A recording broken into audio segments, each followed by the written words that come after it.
Good morning and welcome back to my live stream. I'm Swamp Rose if this is your first time here, or you can call me Kiki. And I do have a special guest this morning. Nina will be joining us shortly, but I wanted to get started because we had so many people in the live chat and we just have a few topics to cover today. So I figured I'd get going and she should be here any minute. So we planned out this live stream last night. And over the course of the weekend, there's just been a lot of different conversation that was brought up since the last live stream when we were talking about the PCA and the search warrant. So two things that we're going to bring up today are certain things that really aren't talked about in the search warrant much. And I have something to bring up that I just haven't heard about on a lot of other channels. So we're going to discuss that in the first segment. And the second segment, we're going to talk about, we're going to continue our discussion sort of, how do we say this? I guess we could just call it fact checking Howard Bloom's book. And so we'll continue that discussion. That'll be our segment 2.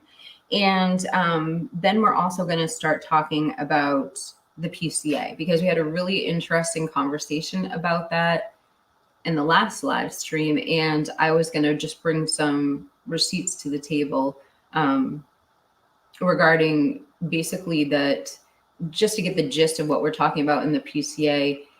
It's interesting that when you look it up, it's called Exhibit A, and it appears by a lot of people that it's only part of the PCA, but then other people say, well, the parts that aren't in it are simply the redacted parts. So it's a really interesting discussion, and we actually have some examples of other PCAs, and other PCAs and what they look like and the differences between those and this one that we're looking at. I've got this like flyaway hair right here. Sorry about that. And then another thing I wanted to do, which was, I should probably say hi to the chat at some point. Another thing I wanted to do, I wish Nina was here, but Nina has created a lot of digital art, and I actually have I have 7 different paintings that she made. I wanted to show you, and they're all kind of with that theme of justice and strength and different things. So I think it's kind of appropriate for the live stream too. I don't know. Why don't I show them to you right now since I have them pulled up? I have 7 pictures, and this is our guest that's coming up. She is a digital artist, and she hopes to eventually sell some of her artwork to benefit some true crime worthy causes that she is involved in. And so this is Nina Kelly. This is the first one. Hold on, let me put her handle on a banner so you can go visit her channel if you'd like. Obviously, this is a Phoenix Rising, and I don't know if you noticed, but this is supposed to be in my likeness, just saying. It is, but I'm very flattered. Let's see, let me put a banner up for her. There we go. I've got one already made. And then, oh, thank you. And so Christy has put a link to her channel in the live chat. Let me show you her next one.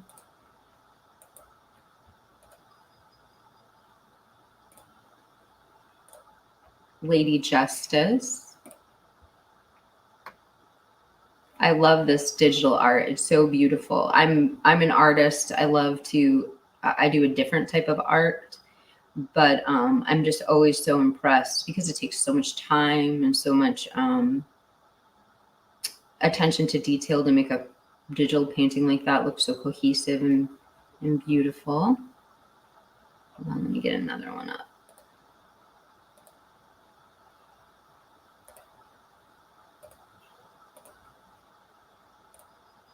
This one's awesome. I'm pretty sure that's a spear gun. Pow pow, I should say. We don't use the word gun anymore. Oh, it didn't show me. We don't use the word gun anymore.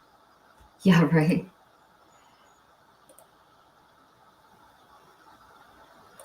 Aren't they just so beautiful? I wish she was here right now. I want to take down her banner just because I think they're kind of cutting off that. And then I've got a couple more. Hold on.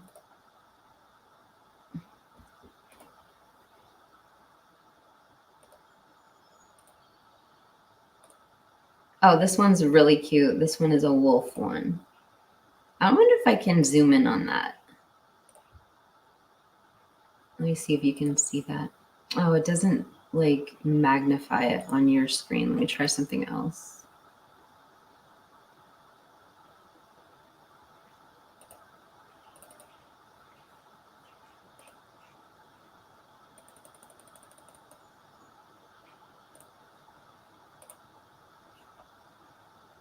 It's pretty cool.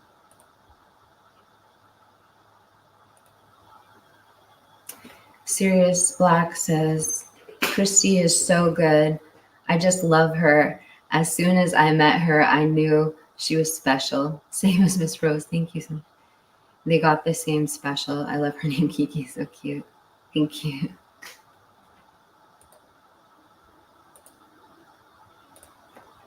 All right, we got a couple more that I think you'll really enjoy. She sent me so many. I picked these out of a lot of them, so they're a good one. Oh, this one's really interesting. This is actually a real painting, I'm pretty sure, that she just took a photograph of.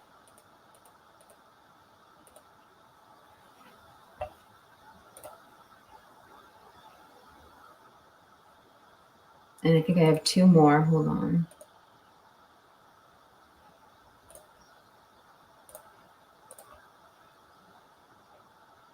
Okay. Oh, that might be it. No, that was... Oh, yeah, there's this one. This one's really, really cool. Hold on.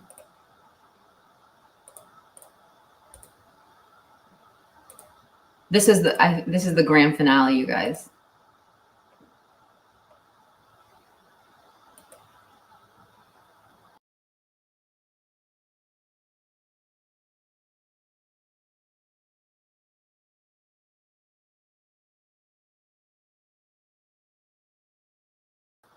Okay, so that concludes our presentation.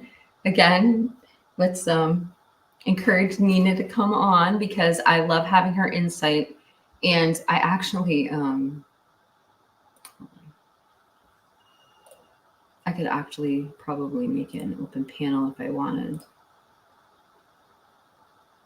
I'll send a link. If there's anybody who comes in the chat who wants to be on panel, I'll send you a link to the StreamYard. I can't figure out how to take this down. Hold on. All right, let's get to business. All right, so this first segment that we're doing, I think that you're going to be really interested in this. So this is all talking about the UPS inside the search warrant. And when I say that I don't hear a lot of people talking about it, I mean, we really do go over the search warrant a lot. And we talk oftentimes about the Amazon account and looking for a weapon. But what's said in the search warrant about the mail carrying facility is chilling, and it seems like it's such a big clue, and it's going to be such a huge thing when the trial comes out. It's going to be a huge part of the trial. And if you don't know what I'm talking about, it's okay, because I'm going to break it down from the beginning. So this story was given to, well, it was given to my Discord by Mikey, my mod, but I'm the first one to put it up. So I'm glad I got, that's why I'm doing this live, kind of impromptu live stream today, is because I have an entire segment planned for Monday, and I just don't, I wanted to fit in some of these segments too. What's DTD?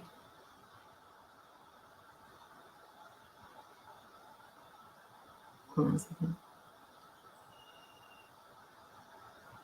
Yes, that Girl on Fire. Yes, like the Alicia Keys song. I love that song.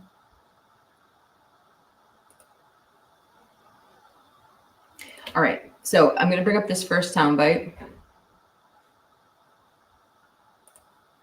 And I saved a little, let me get to my playlist here. I know it's a slow start, but once we get going on this, you guys are going to, it's really going to light up the chat.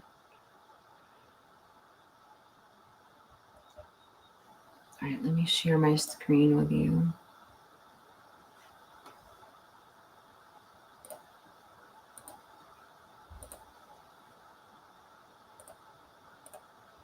All right.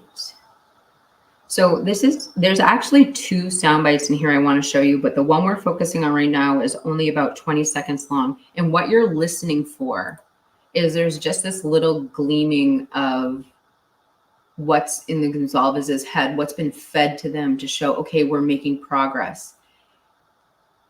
What's so interesting, actually, I'm going to show you both sound bites from this right now. Let's show the first one, and then I'll set up the second one. So first, hear this, what he's saying about the mail. We're going to listen to the second one. I might even go back and play the 20-second one again, because it's so important that it's in your head when we get to the search warrant.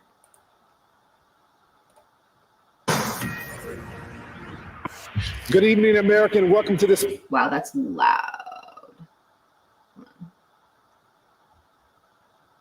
We're going to start right about here.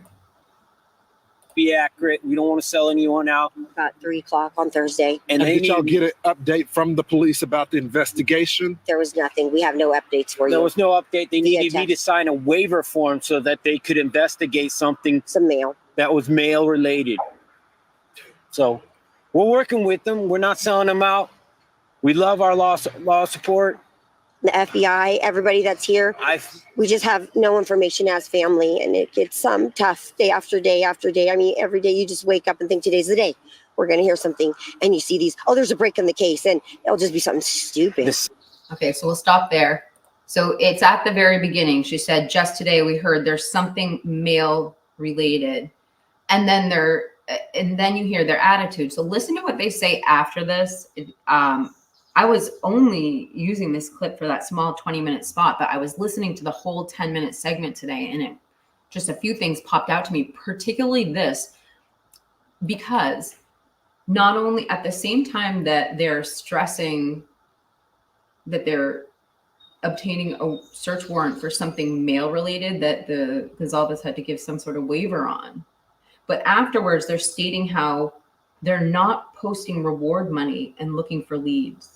And this is just a really interesting detail, but it's interesting that at the same time as them talking about the search warrant for the mail, they're also talking about not looking for new leads.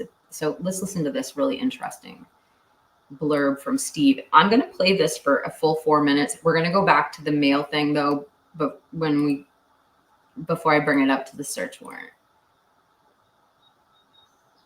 All right, so that's at the 8-minute mark. Third party. Why go the private route? Do y'all worry that at the end of this week that this case may be 100%. cold? We're scared. When you tell me you don't want a photo up there with the reward offering information, that kind of sounds like you're trying to suppress the story. I mean, why do you not need help? But hey, I could be wrong. And you officers, I apologize if I'm wrong. Yeah, I want absolutely. to, please forgive me. But if you don't have the information, people do know. If they don't, then the community. This is a community that is IT based. These guys live a digital footprint like we've never. All of us older people, we don't know how much that digital footprint could be helpful. So that's what we ask for. I hope like a DNA, family lineage, if they could come out here and just start taking. This town is not that big. We could figure out this, and it might not be him. It might be a family member. We have family all going to the school together. There's cousins, there's aunts, there's uncles. We could find this guy with volunteers. Lineage companies Put Idaho on the map. And then we'll stop there. Isn't that weird though? I mean, as he is describing it, as the parent living it in that moment, that they're trying to suppress the case or suppress something.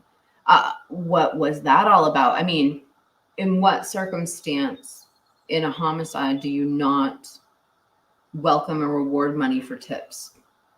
It's very interesting. I just don't know the psychological strategy behind that. So if you have an idea, drop it in the chat. Why wouldn't you ever offer reward money? I mean, in what circumstances is that your benefit? I'm not saying there isn't one, there must be, but if you have any idea, drop it in the chat. I know, I thought so too. So Miss Anonymous says, weird statement, put Idaho on the map. And he's referencing the IGG. So we don't know what the conversations were behind the scenes, but we can tell if they're grasping at straws because they have no information. These are the small pieces of information that they do have. And so when they say put Idaho on the map, talking about IgG, they're sounds like they're talking about cutting edge IgG genetic genealogy work. It's really interesting. I picked up on that too. Okay, so now I'm gonna just backtrack just because I kind of got off. Yeah, this is that interview, Christy. B and Alpha, don't make me be the one. He has always made me think he's talking to the frats. Guess I never thought of it like that. Why don't we play the news clip to the end? Or I'll play till the end because it was short. I forgot it was. I'm reading my notes wrong. It was only a minute 15 clip. We can play it till the end because it's almost done, where he says that, and that's when he talks about how he paid, trigger warning, paid for the funeral, and the injuries don't match. And then we'll go back to the quote about the search warrant. And I'm just talking kind of disoriented right now because I'm trying to pull up a banner for a trigger warning. Hold on. If you just stumbled onto this live stream, this is a true crime live stream. So we are discussing a crime scene. Right. Agree with Christy. Yeah. Okay. Oh, here's one from Sirius Black. The only thing I could figure out about the reward is the university was trying to suppress the headlines in regards to students enrolling. He references students enrolling. I feel like we should play the whole entire segment at this point, because maybe the reason all these things were said together is because they were connected and it wasn't just a random interview. That's so weird. My screen is like freezing. I'm going to stop my camera. Gosh, you guys, why don't we play this from the beginning and then I'll go back to the one segment. We'll play it up to the 4-minute mark. So we'll play the first 4 minutes, which I didn't play for you. But if you haven't heard this in a while, it is quite interesting. All right, let's pull this back up.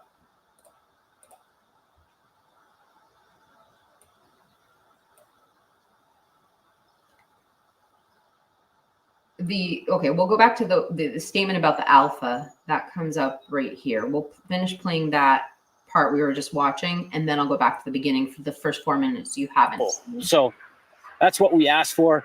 I hope like a DNA, a family lineage, if they could come out here and just start taking, this town is not that big. We could figure out this, and it might not be him. It might be a family member. We have family all going to the school together. There's cousins, there's aunts, there's uncles. We could find this guy with volunteers. Lineage companies where Put Idaho on the map.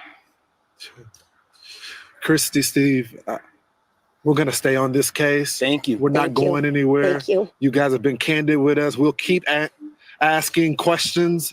Any resource that we have available, our audience is praying for you guys. Thank you. Thank y'all. It was big for you guys to come back to Moscow tonight. I know it took a lot of courage to do it. And I'm hoping we can get some answers for you. Thank you so much for joining me tonight. All right, now we're going back to the beginning of tonight. It only takes one moment. Whoa, what did you say? Oh my God. Good evening, America, and welcome to this special edition of Cross Country in Moscow, Idaho. Tonight, we are in front of the Moscow Police Department, and you may be asking why. It's been about 3 weeks since the horrific stabbing death of 4 college students at the University of Idaho.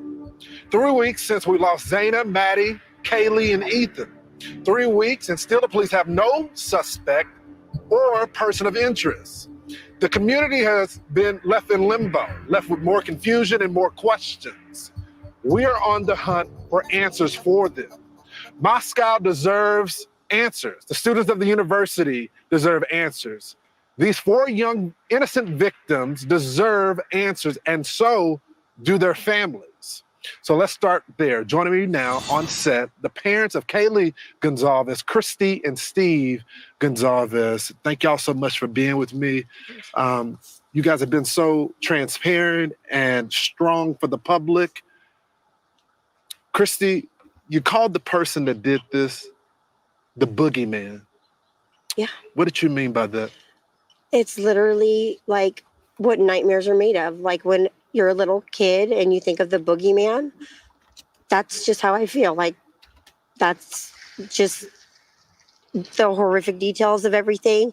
Them just having a good time, going home and going to bed, and this happening to them. Your best friend crawling into bed. Just crawling in bed. Every and girl the in boogeyman America comes. knows what that's The like. boogeyman doesn't, meet you at McDonald's. I mean, the boogeyman comes and snatches you out of your bedroom.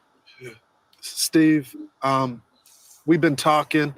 I've been talking to folks in the community. You said something that stuck with me. You said, until this person is caught, you can't sleep in your bed. No, I can't just lay in my bed and do nothing. That's not the way I raised my family. That's not the way I raised my girls and my son. You don't be a victim. You stand up for yourself and you do everything in your power to make sure people hear you. And they're gonna hear Kaylee. They're gonna hear Maddie. They're gonna hear these. The other two as well. Yes.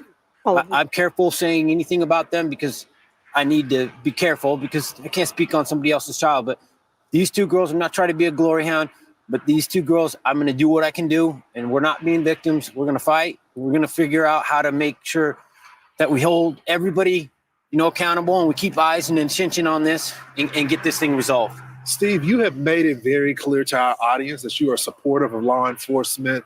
You support the investigation. But recently, I've been watching and talking with you, and you're getting frustrated. What does that frustration come from, sir? They put certain people between you and the officers that are making things happen. And those people are like lawyers and they don't want to say anything. And they don't have the guts to come up and be alpha and be like leaders and say, hey, we might say something that's wrong. We're going to take that hit. So the officers, they look me straight in their eyes. The lead detective looked me in his eyes. I have no doubt he's working as hard as he can. But somebody isn't communicating. There's nothing being released. It seems like they're trying to suppress the story. We want to put rewards out. They're like, don't do that. Yeah, I get it. Your town doesn't want to have reward posters posted all over when you come and you do your rush. You're not going to get a lot of students if they see those things. But this community is not going to heal until this guy's pulled off the streets. It ain't going to happen. Think it through. It's not going to happen. He has to be off the streets. We all are working for the same thing. When was the last time y'all heard from the police? Thursday, we looked at our phone records. Okay, we want to be accurate. We don't want to sell anyone out. about 3:00 on Thursday. Okay, so bringing us full circle, this is why we were watching this soundbite in the first place, is this little 20-second soundbite right here. And there's just some really good comments in the chat we're going to get to in a moment about these soundbites. Thursday. And did y'all get an update from the police about the investigation? There was nothing. We have no updates for you. There was no update. They needed me to sign a waiver form so that they could investigate something Some mail. that was mail related. We needed to sign a waiver so they could discuss something mail related. And I'm starring a couple comments down here, and we're going to get to them after I show you the search warrant.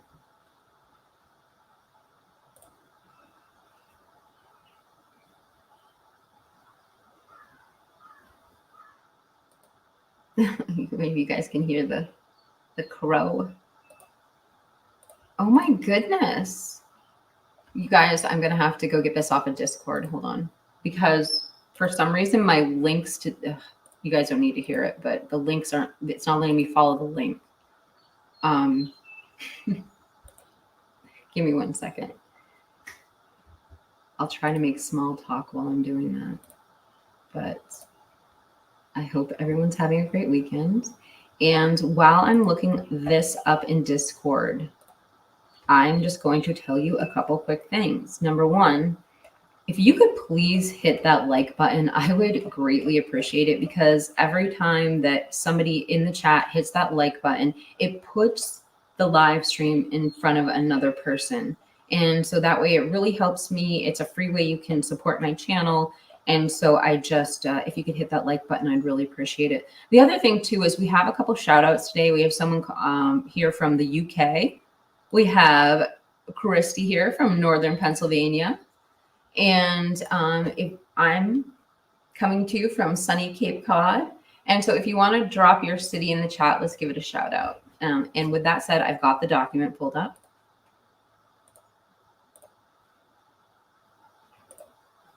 So this is part, oh, let me make sure you can see that. And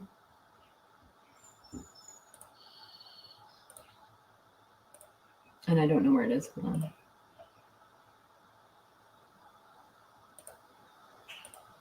I have so many of Nina's pictures up. I'm like lost. Hold on.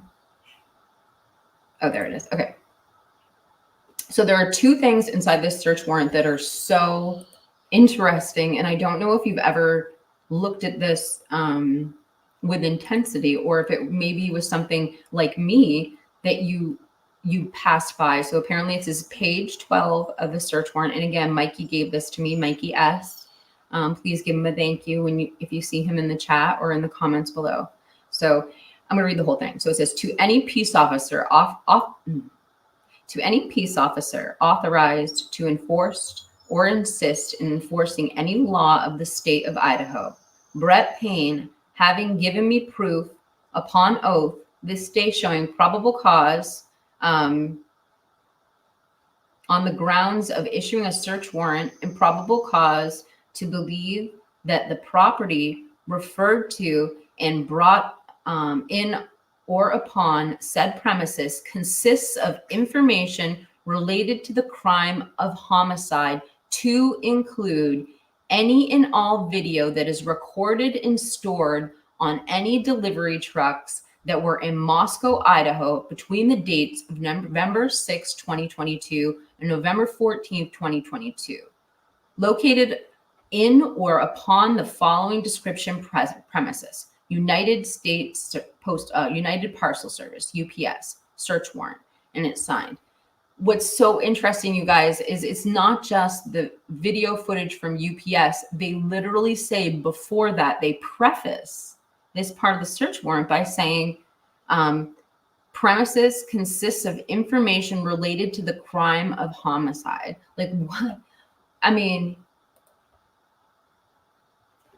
to say it like that, doesn't that kind of in some capacity make you think of a weapon?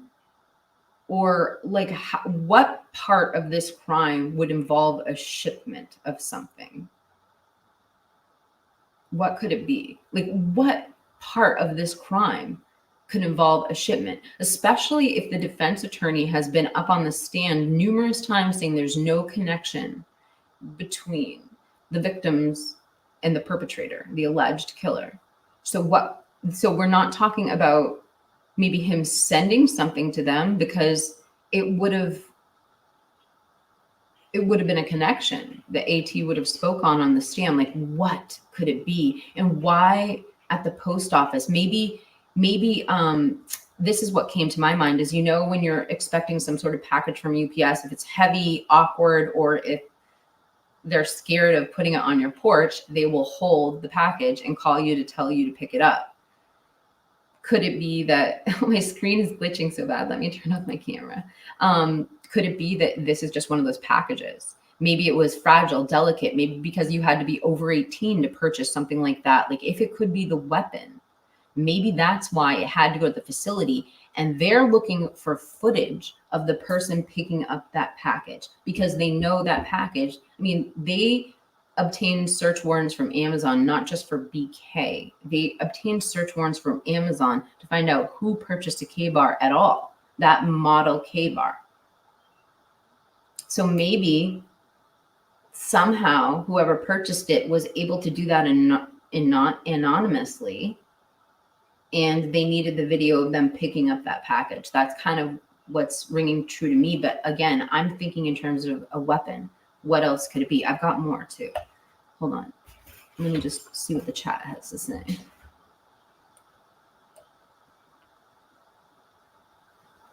Okay.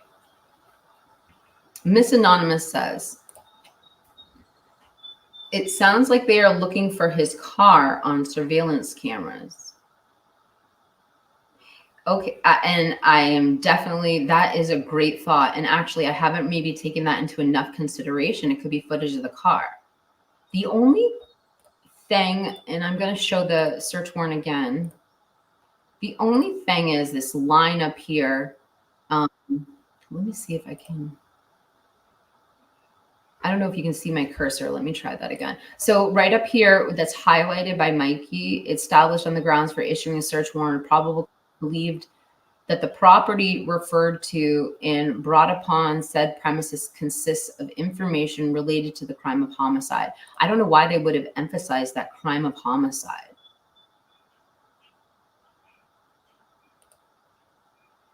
I don't know.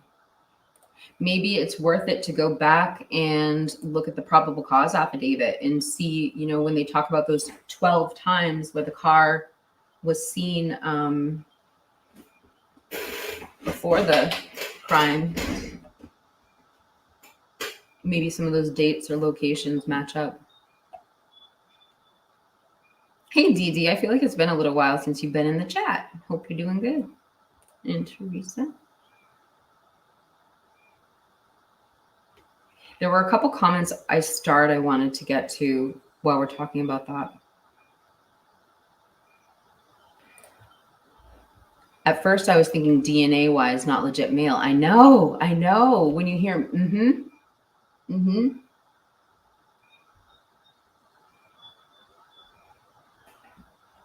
I'm really glad, yeah, that this was put together in my Discord server. And you know what? I'm going to drop an invite into the Discord server. It's going to be members only pretty soon. But for now, if you'd like to join, it's a good way you can keep in touch with me because, like I said, I just don't have members. So I can't really give you guys private, you know, posts and stuff. Let me post an invite to the server in there. But probably even as soon as tomorrow is going to start becoming members only. But whoever's in the server now can, you know, obviously stay there. Thanks, Team PD. Okay, Tarak says, the white car was never sought as implicated. It was only ever sought as W. Oh, as a witness. Interesting. And then, excuse me, Miss Anonymous says, whatever that package is, was it isn't entered into evidence? That's a great question because I wonder about other evidence too. So one of the debates, like I hear a lot when we talk about DNA. Hold on, let me shut my Discord so it's not popping while you guys are on screen. One of the questions, hold on one second. One of the questions that I'm always hearing people say is like, well, they might have other DNA. And we don't know because they had those search warrants and then they probably vacuumed. My voice is so scratchy. They probably vacuumed BK's house. You know, maybe they have those DNA forensic vacuum bags and we don't know what other DNA evidence have. We don't know what was collected out of the car. But then again, I've heard other people push back on that and say, well, they wouldn't be debating these minor DNA issues if they actually had other DNA viable that they could use as evidence. It wouldn't even be a big deal. Like, for instance, one of Murphy's hairs found in BK's. I don't know. I don't know if we know all the evidence. I don't know what we can surmise from what was said on the stand already. So that's a great question. Yeah, we do have some good conversations in Discord. For sure. Shout out to Lexington, Kentucky. We've got a lot of Americans in this live stream. All right, so I started a few comments when we were watching that segment, and I'm going to show you some maps after this that show exactly. Oh, my screen is glitchy. Let me. Let me try boosting my internet. Hold on.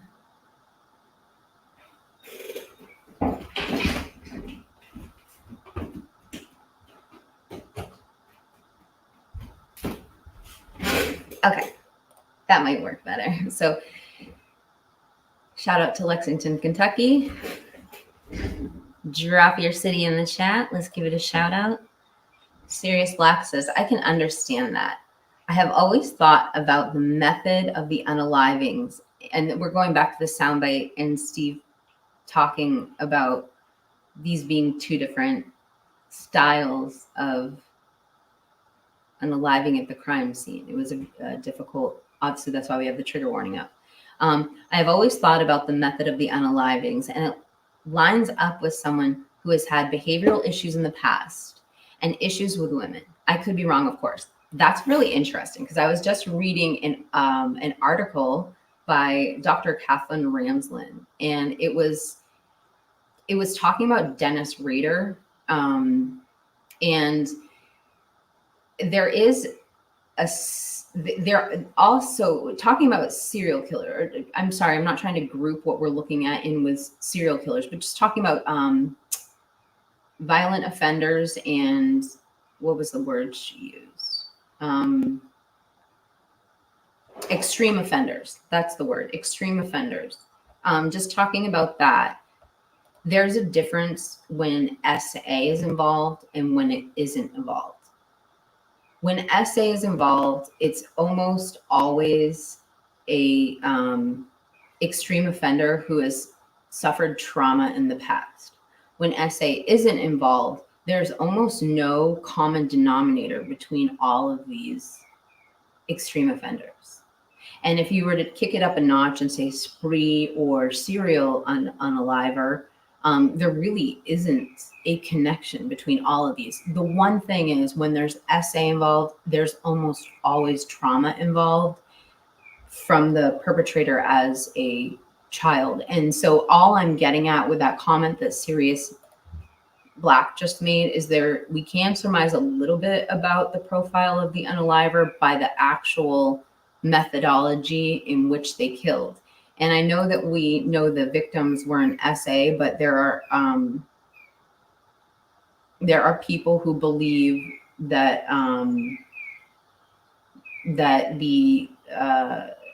there's I don't know how to explain it. It's like a sexual sadist kind of thing to just unaliving. So we'll know more when we know the crime scene. Again, major trigger warning down there. Next comment from Zaza, sorry. For unaliving 4 people, you need a lot of energy or people because apparently they were not sleeping. No surprise element here. I mean, the only one who, I think I feel some evidence that was probably sleeping was Maddie. The extreme difference in their injuries that Steve just talked about. So maybe 1 out of the 4 were sleeping. I think it's weird that the coroner, Kathy Mabbitt, came out and said that everybody was sleeping. Like the coroner, and I'll tell you where I have an issue, not an issue, but a question that arises when I hear that is how does the coroner surmise that at any point? At any point, because it sounds, we talk about the defensive wounds to Xana, and then we talk about, of course it's rumored, but we talk about the extreme injuries to Ethan and trigger warning, the post-mortem injury to Ethan. How does that indicate sleeping while attacked? And then we hear what happened to Kaylee. I mean, I don't know. I don't know. That is weird. And it was weird that the coroner said that right off, because you would think the coroner who examined the bodies in the crime scene right off the bat would be the one who would immediately know there's a hole in that theory that all of them were asleep, unless it was something they said to kind of hush the public. I don't know, because it seemed more, because this crime was so outrageous. I don't know. Great question. More like hateful, this person or people. And then 617 says no, because some of them had defensive wounds, so this wasn't a complete ambush. Absolutely. And when we hear about those defensive wounds, it's so confusing, because the coroner is the one that told us they all passed in their sleep. And then Levermind says, when Steve and Christy talk about what do they know, they don't show grief, they show anxiety, almost panicked at times. Complicated families in this case. I hope I never have to experience, the emotions they're going through. I think about how much I've worked to be on camera myself. And like I watch a live stream from like a year ago, and how unpolished I am. It looks like a completely different person, and nothing has changed. I'm just behave better on camera. And I can't even imagine being thrown into that situation with no practice and no idea. Like, you just have to work it out in that period of time. And so I try really hard to not study the kinesics or the body language of the victims' families, because you can't rely on it. It's completely unreliable science without having certain base indicators. So I know how it appears, but I have such a sympathy for people who show up on camera. It's so hard to judge what you're actually seeing by knowing how I actually looked a year ago on camera. I felt like I had anxiety the whole time. Male or male? I mean, we can listen to it again. I think they were very clear. They were looking for a warrant to the post office. Let's listen to it again. It's only 10 seconds long, so it's less than 10 seconds, the clip. Be accurate. We don't want to sell anyone out. About 3 o'clock on Thursday. And did y'all get an update from the police about the investigation? There was nothing. We have no updates for you. There was no update. They needed me to sign a waiver form so that they could investigate something. Some mail. That was mail related. So we're working with them. We're not selling them out. We love our. Need to sign a waiver form so that they could investigate something. Some mail. That was mail related. Some mail, she says. And then he goes, something that was mail related. And I thank you, Sirius Black. Please, you know who Mikey is. He's Daniel's mod too. He's the one who brought this up to our Discord. He had a whole conversation with us the other night after we were watching the extraterrestrial special on DTS. We were having this conversation in the live chat. So if you do like if you are interested, folks, if you go to my Discord, you can see the whole conversation as it evolved when we were talking about this. And we were all just like, wow.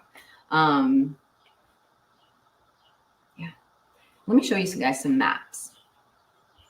Hold on. Oh, I have to pull up Discord. Okay, well, I'll make some small talk while I do that anyway. Hold on. Let me pull up Discord. Just bear with me. I will just tell you what I have a really, really good show coming up tomorrow. So I have 2 different segments in tomorrow's show, which is 10 a.m. tomorrow. That's Eastern Standard Time. So the new schedule, if you don't know, for the channel is 10 a.m. on Mondays and Fridays for now.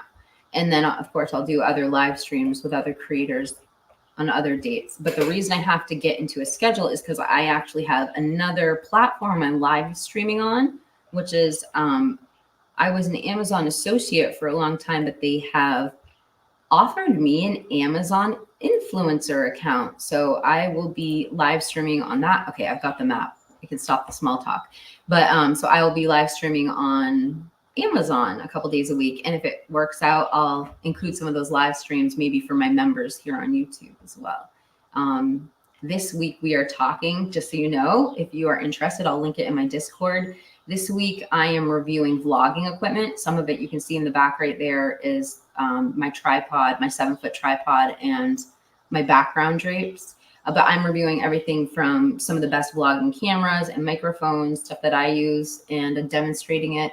And the other one I'm doing simply because they offered me such a high commission, is I'm reviewing luxury makeup, and I'm showing the professional makeup that I use, because I try to use as little makeup as possible. So I use very, very special professional makeup.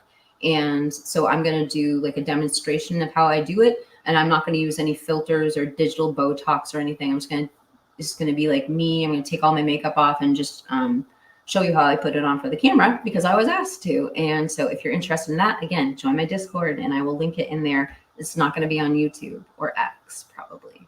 I probably will during Prime Week, but you know, I've got to get good at it before I show it to YouTube.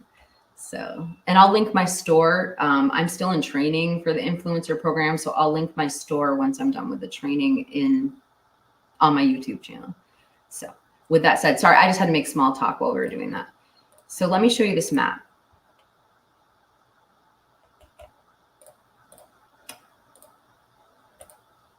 All right. So this is a Moscow, Idaho overview map. It shows everything, all the blocks, okay? And I'm going to zoom in on this and show you where the UPS is.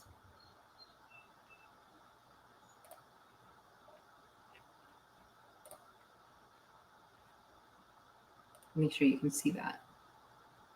So, and I'll zoom in even more, okay?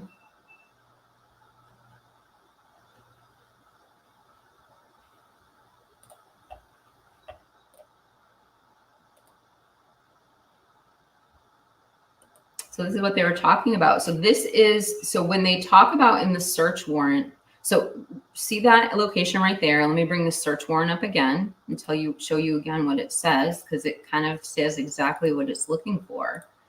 Down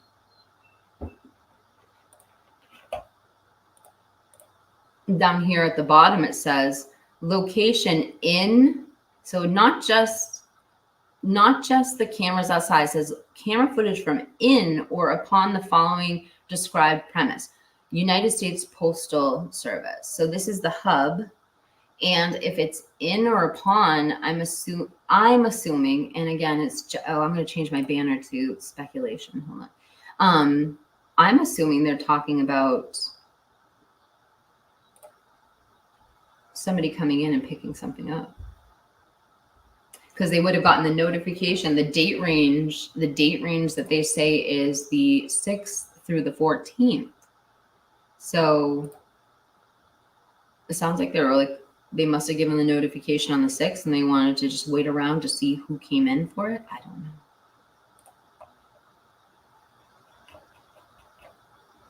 A few comments, hold on.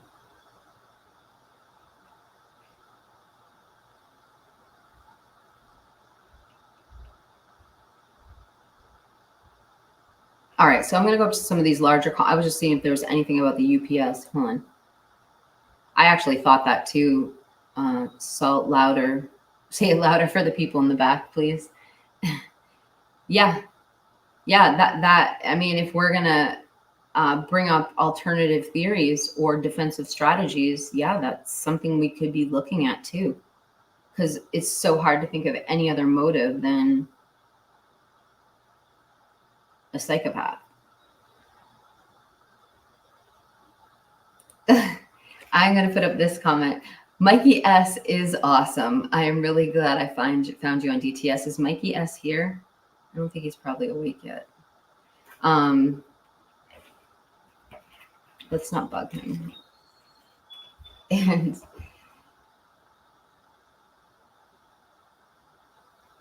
oh, thank you so much for hitting the notification. Yeah, I sometimes go live random. So it is, if you like the lives, hitting the notification for the lives is really helpful. I never remind people of that. I will. I don't, my store isn't that great yet, so I'm not linking it, but I'm actually going to link it to the channel. It's actually one of my requirements when I sign up for it, because obviously I have a platform, you know, and so they want me to, I don't think it's a requirement, but they want me to link it to my store. So I'll be linking that, and it's pretty cool because I'm an influencer. You'll be able to click on the store and like a little mini store will come up, so you don't have to go off of YouTube to go look at it. And like all the products that I review. And I'm telling you, if you're a creator and you're just looking for, you know, some easy equipment. Like, I'm not a professional vlogger. I don't have, you know, I need amateur equipment, but I need high quality amateur equipment. And so I'm showing you the best camera that I found for the money that does the different things I need, because I don't just do live streaming. I can't just use a webcam. Like, I need something that has the ability to not only do the cinematography feature for vlogging, but it also has to have frames per second. And I know my brother, who's a photographer, wouldn't like me saying this, but I like 30 frames per second when I'm doing my action shots, so that I can slow things down really slow if I need to, and get a nice in focus shot. Sorry to keep getting off subject here, you guys. Oh, Tarot, be nice to other creators in the chat, especially the ones who are nice to us. They get well. At least we'll say Tarot, they put a lot of effort into entertaining you folks, so you got to give them some credit. Okay, so speaking of Papa Rogers, there is something else to this UPS I wanted to bring up. I was hoping Nina was going to be here because my camera is glitching. I was hoping Nina was going to be here because part of this conversation includes inside looking. Let me show you something. Hold on. Let me share my screen with you, and I don't know enough about inside looking, but Nina has been trying to talk to me about doing a segment on inside looking for a while. And right here is one of his posts, or her post, or whoever. The question is, for me, who the heck is inside looking? Who the heck is inside looking? Is this law enforcement undercover, or is this the unaliver? Let me read this to you. So when they said that, and this is 27 days after the unaliving, so like, you know, it'd be like early December. Oh, no, I take that back. So this, I'm reading, I'm sorry, I lost my train of thought. I'm looking at this right now. This is in reference to that news statement. This is before the search warrant. So, because remember, the search warrant that I just read you that mentioned UPS, that wasn't until after BK's arrest. Inside Looking's post was made after. The parents said that on Fox News. Let me show you.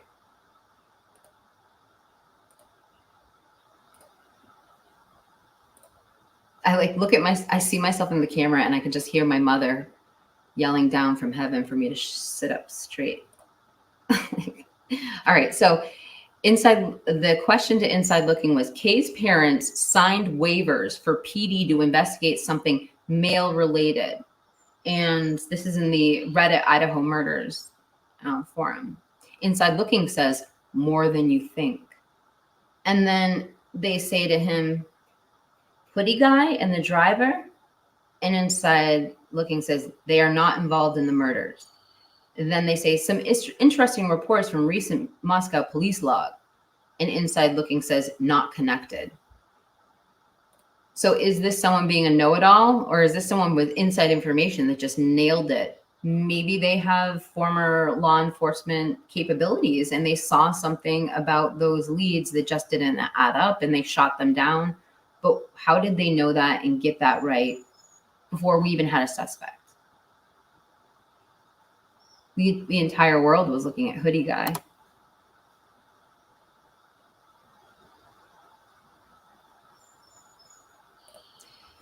Jack Johnstone says BK posted a hidden listening device, question mark, disguised as another item. There was another creator that was going over the demolition of the house, and they showed side-by-sides of like CCTV footage and what the wiring would look like inside of a house, and then compared it to the demo when it was coming down. It was really fascinating. I'm not taking no credit for it. I saw it on another live stream, but Isn't that funny? You said that listening device, and it's been kind of a topic recently on other channels. I almost went back to my demo footage. Maybe I will and see if I can see the same chords and compare them.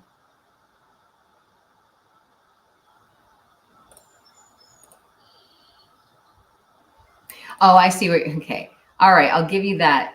I'll give you that. But in a case where everything's gagged, sealed, and redacted, we're all just sort of trying to figure out our own. I just want to play nice in the sandbox. That's all. Yeah. Nietzsche. I'm just reading it before I put it up.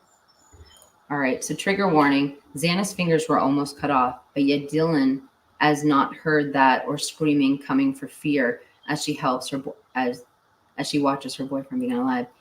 And the other thing too is what we talked about as exculpatory in the last live stream was that Bethany's accounts early on, and these were the ones that came from Batanti, and that other people close to them, including Xana's aunt, were bringing up on Facebook, allegedly, of course, this is as far as we can confirm, that Bethany heard things on the first floor.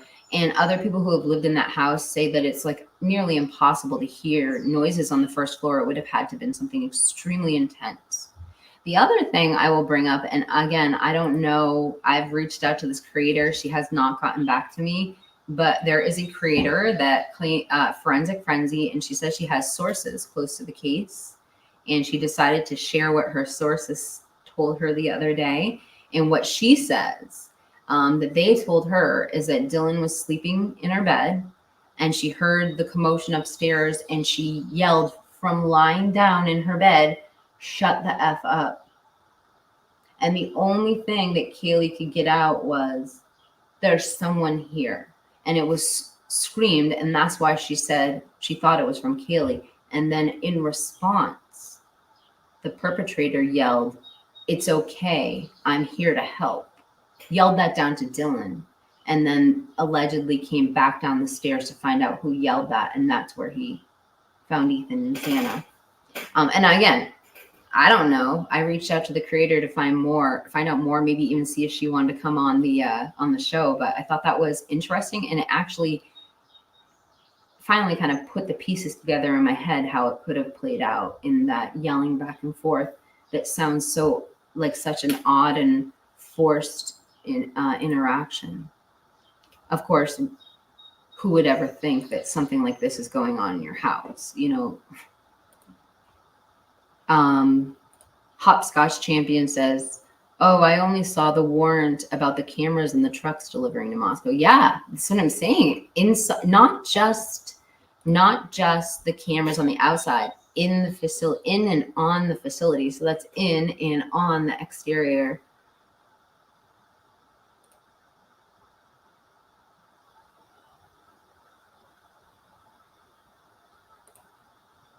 At the end of the day, if a creator wants to plug another creator, they will. But it is rude to try and get a shout out for another creator without permission to some extent. I hope well, I don't think that's directed towards me, but I always want to, if I'm getting information from another channel, I definitely want to shout them out. But I don't think you were directing that at me, so.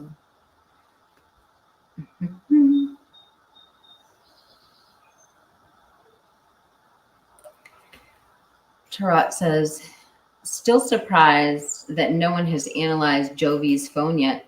People's problem is trying to process video images in fractions of a second.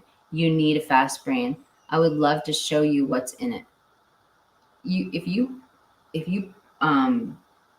can email it to me, or if you put it into a video format and you want me to show it, I can also review it and show it on this channel. And then if you wanted subscribers, we could tell them where to go to find it."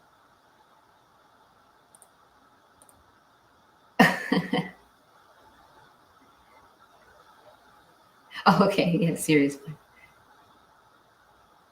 Oh, you guys can bring up anyone else. I was just saying, let's not say negative things about creators that probably who could possibly tune in later. and I mean that because I mean that sincerely. I don't want to say negative things, but you can say whatever you want in the chat. I'm not the chat police, except threats.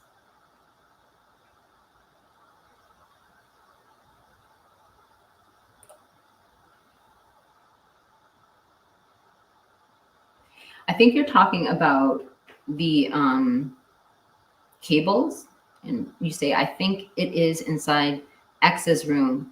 E is on the floor, most likely gone already. Might be X by his. Seems like a female. E has on dark jeans and white shoes, just like his clothes earlier that day.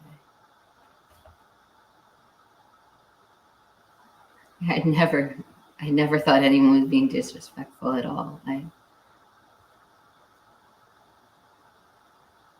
Are you talking about Linda Lane? The 1224? I haven't done a Linda Lane in a long time. We just have so much to go over. I haven't had to do a dive into Linda Lane. It's usually what I do when I have nothing else, because I know that when we start looking at it, we're all going to come up with so many things we want to talk about. Yeah, Sirius has never been rude or out of line. Video starts with the killer rising, briefly flashing a bloody knife in the left-hand frame. Are you talking? You must be talking about Linda Lane, right? I mean, I've gone over that footage in great detail, and we can certainly do it again after my next segment, which we're going to affectionately start calling this fact-checking Howard Bloom, because it seems like we have a segment about this in every live stream. Oh, here we go. Inside looking is wearing a head-mounted torchlight, maybe to distract a victim.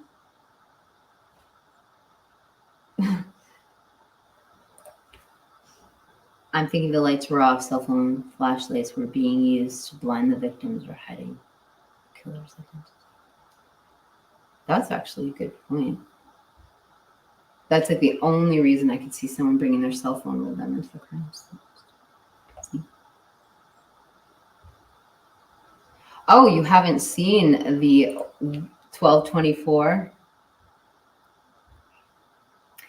Well, one of the reasons we show 1224 is because the creator of the video that I prefer to show hasn't been in my chat in a while. So, Rolo, if you're watching, let us know if you would like us to show your video.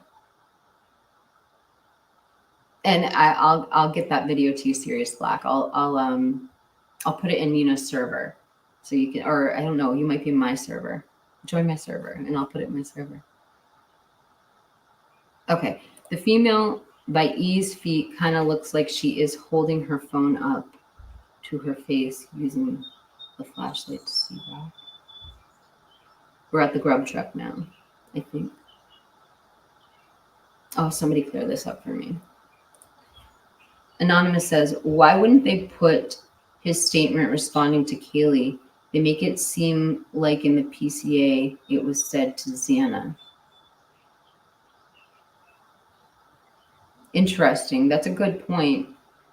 If she clarified, why wouldn't they make that statement clearer? But why would they write that statement like that in the first place? So disjointed and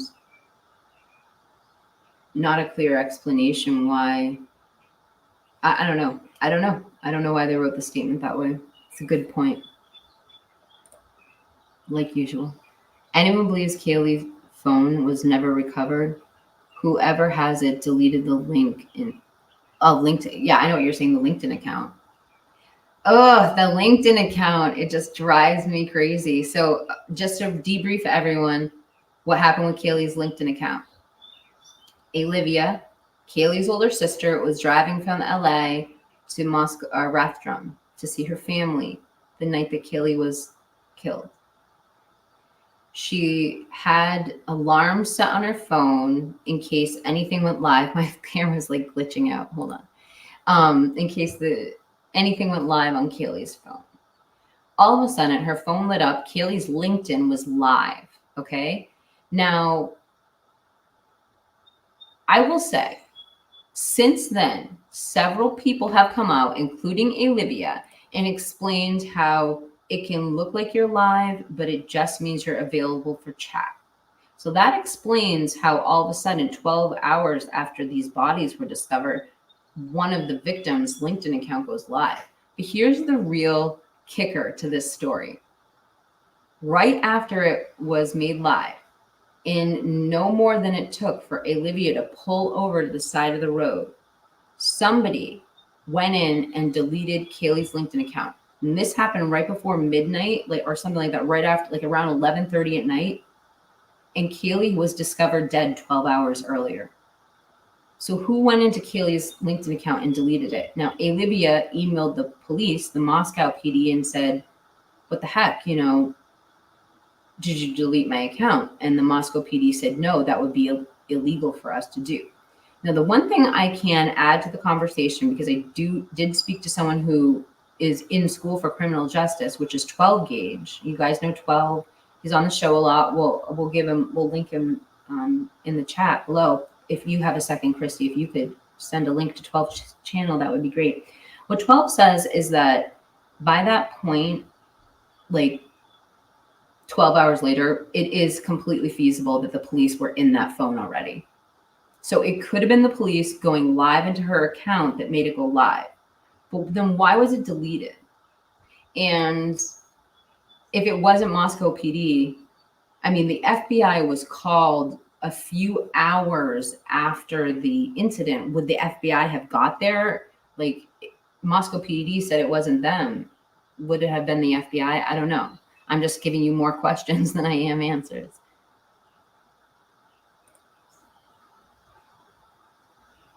Mike says, if it was only BK, he wouldn't stop what he was doing and shout out in the middle of the attack. Unless he thought maybe a group of people could come overpower him or call 911 and he wouldn't have time to get away. He needed to get down and take care of that other person. I mean, of all the things you're going to say, what are you going to say to stop someone from calling 911? Or I don't know. And maybe he didn't yell it to Dylan. Maybe he said it to Kaylee, but the source made it sound like he yelled it downstairs. My camera is so glitchy. Oh, thank you, Demon. Chat police is here.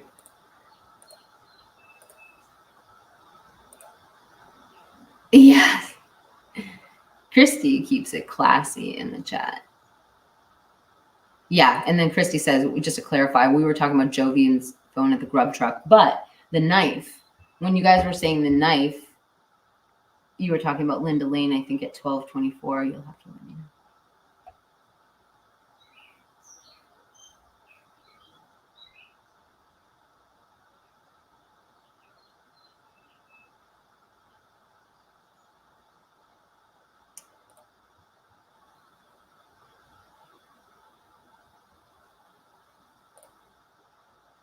Queen Road apartment stairs plus semi-tunnel connects under King Road and Linda Lane towards the Banfield. Those 4 kids in Ellie body cam looks very suspicious. Banfield boys also suspicious. Ellie also sus waiting there.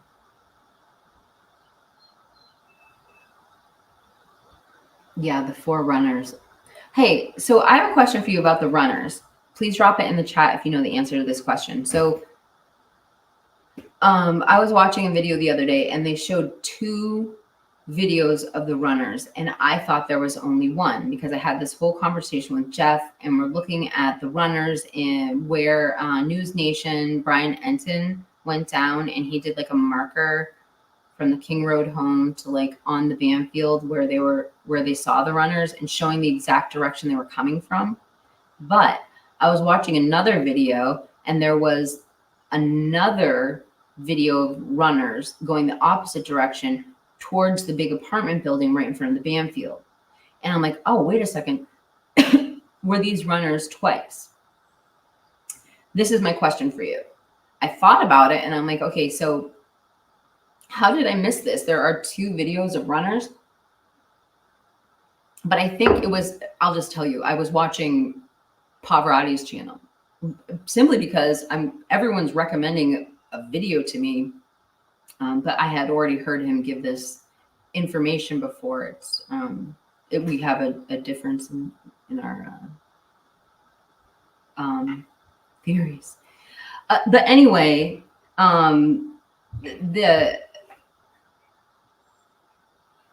I think what he's referencing is the first runners that they actually pulled over and started searching.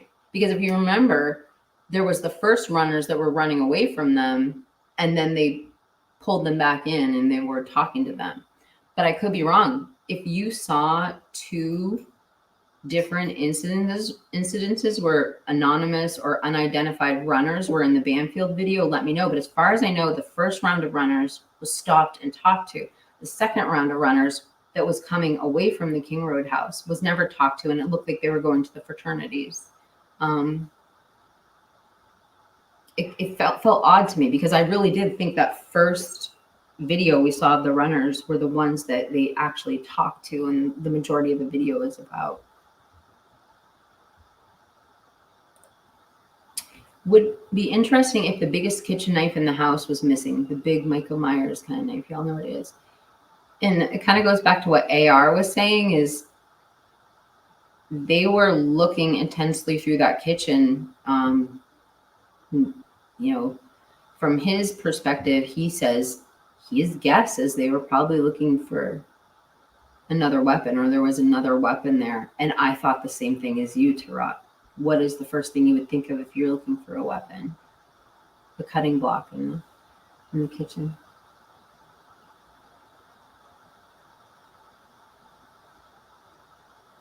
Okay, this is interesting. So Mike Engler says, in my opinion, a karambit knife was used. It tears, trigger warning, tears the victim's use swing and short swings. So some sort of serration. Yeah.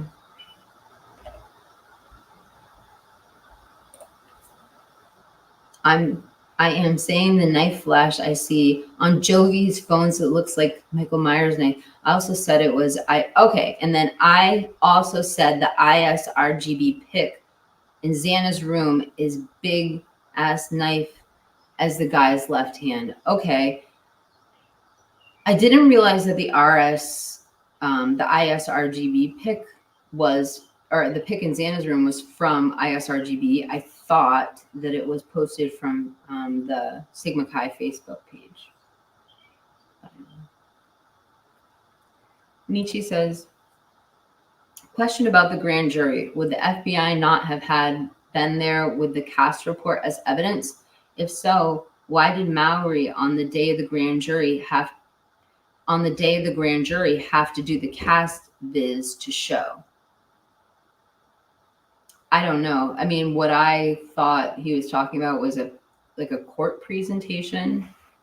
Maybe the data that they have they needed something they could present in court. I don't know. It sounds like there's a final product and they want the receipts attached to it for how you got to it, or they want to see the workup, like how, your teacher wants to see how you got to the end of the math problem. So I think maybe he was creating a presentation. But I'm going to read your question again. Maybe I didn't understand it. Question about the grand jury. Would the FBI not have had to be there with the cast report as evidence? If so, why did Mowry on the day of the grand jury have to? I don't know. Why wasn't the FBI the person who presents the cast report? That's a good question. I think that other people have told me that Moscow said that once they learned the technique that they were going to handle it and do their own casting. So maybe they just took it over, and since it was their discoveries, they were the ones who presented it, is my guess. But that's a great question. I'm sure other people might have opinions on that too. Christy says there's more than one knife used. I wonder if LinkedIn could recover the count somehow. I would imagine they could. Because I mean, I think we have ways of recovering it if we have all the information.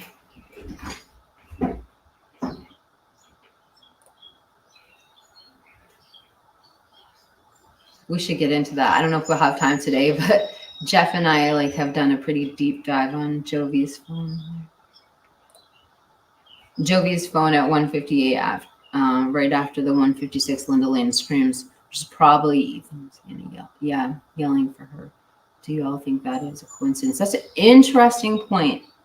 That's an interesting point. All right, I'm writing it down. We might just have to get to Linda Lane. I don't know if I can do it tomorrow. I have 2 really intense segments.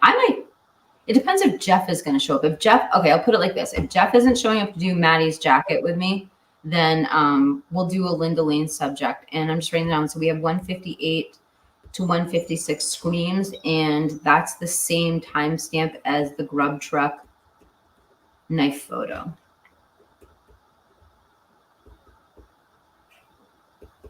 It'd be a hard thing to pull up on the fly because the time doesn't match the time on the anyway, I don't want to waste you guys' time. We'll put it like that. Yeah, the runners are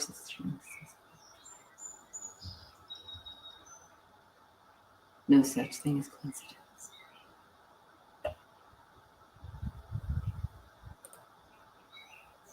He's on YouTube to set a narrative. Oh,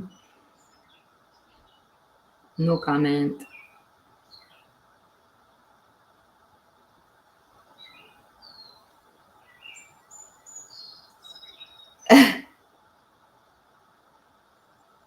I agree with the chat. I'm not going to repeat them, but yeah.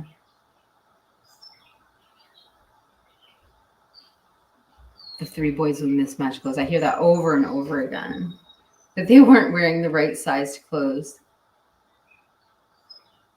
It's just 3 college boys.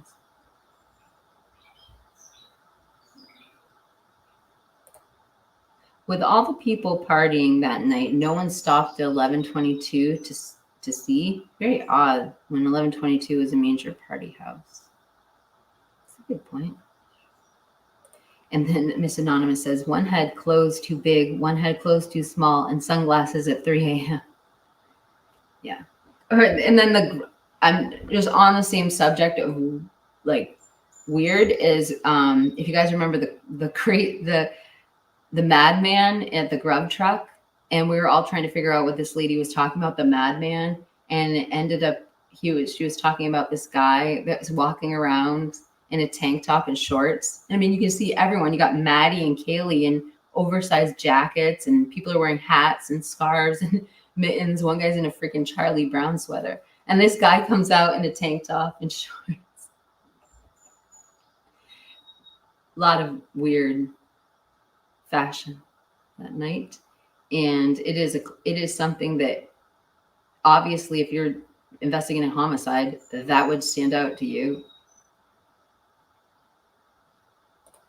Yeah, but in the video that I watched, she had 2 runner videos, and they were coming from different directions, and it was interesting because Jeff and I both had these conversations where I'm like, Jeff, they're definitely coming from the side of the apartment building, but why would Bryan Enton claim that? And then Jeff's like, no, they're coming from the other side of the apartment building. It's a different angle.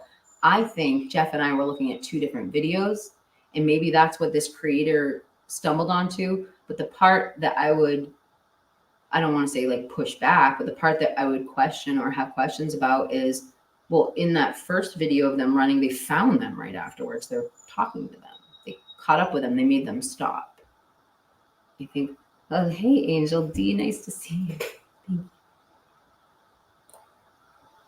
Okay, so the Karam bit is called Tiger Paws.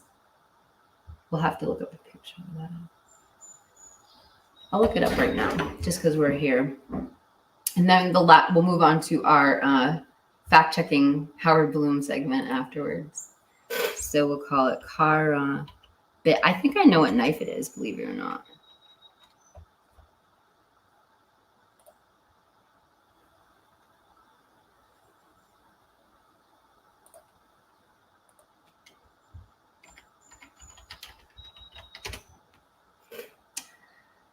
All right, so this is a crazy knife, you guys. Let me show you.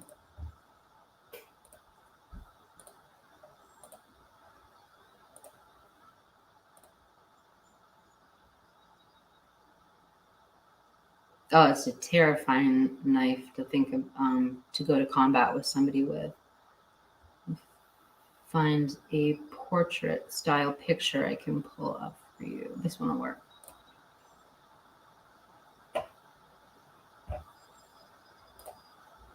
That's what Mike is talking about.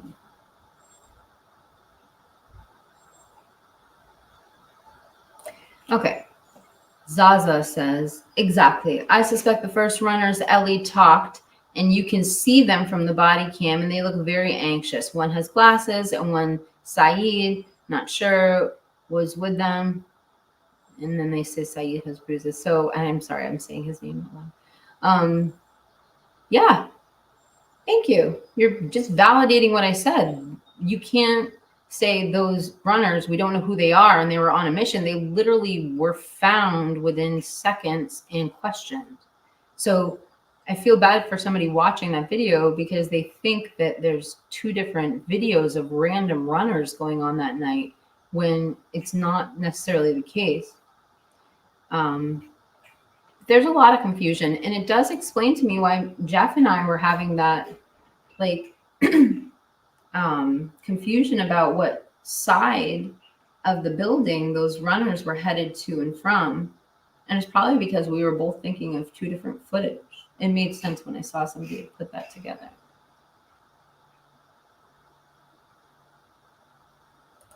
I do think it's interesting, Sai is helping the defense. It was his 100th case, and all the other ones were working for the prosecution. I mentioned the left-handed killer. Makes me think we are looking for a one-armed man in the future.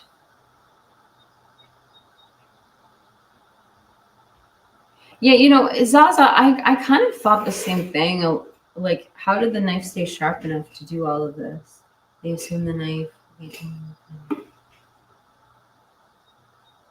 I mean, well, I will say this. You can't just assume a knife. My understanding is forensically, and I heard this from True Crime Web on the Drunk Turkey show, like when you test this is a long time ago, so I don't even know how to tell you where to find the video. But when a stab wound is made, the reason the knife goes dull is because fragments of the knife actually come off. So the process of making your knife dull is, I don't think I'm saying that word right, dull, is the sharp part is shaved off. And that part that's shaved off has to go somewhere. So if these victims have stab wounds, they're going to have fragments of the weapon inside of them. And then forensically, you can take those fragments, and I surmise they'll probably be able to figure out literally the batch that knife came from with that amount of forensics. I mean, if they have an idea that it's a K-bar because they have the sheath, it's not like they're just shooting fish in a barrel here, so to speak. Like they know where to look or what to test it against. And I mean, and then again, trigger warning to what I'm saying, even more so with the severity of the wounds, particularly if you're going to hit something like bone or hard tissue, those places are going to collect the forensics from the weapon. So it's not just guessing. I think they'll be able to tell, but I don't know, just speculation.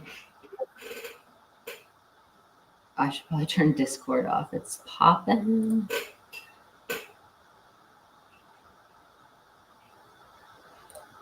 No cast report needed because hearsay is permitted for the probable cause and procedures. That's interesting.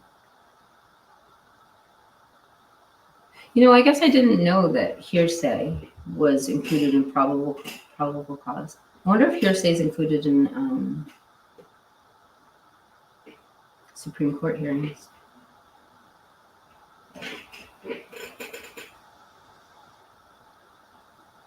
Oh, and I meant to say grand jury, not Supreme Court. Sorry. And that Miss Anonymous says, yes, but they also convened a grand jury and rules are different.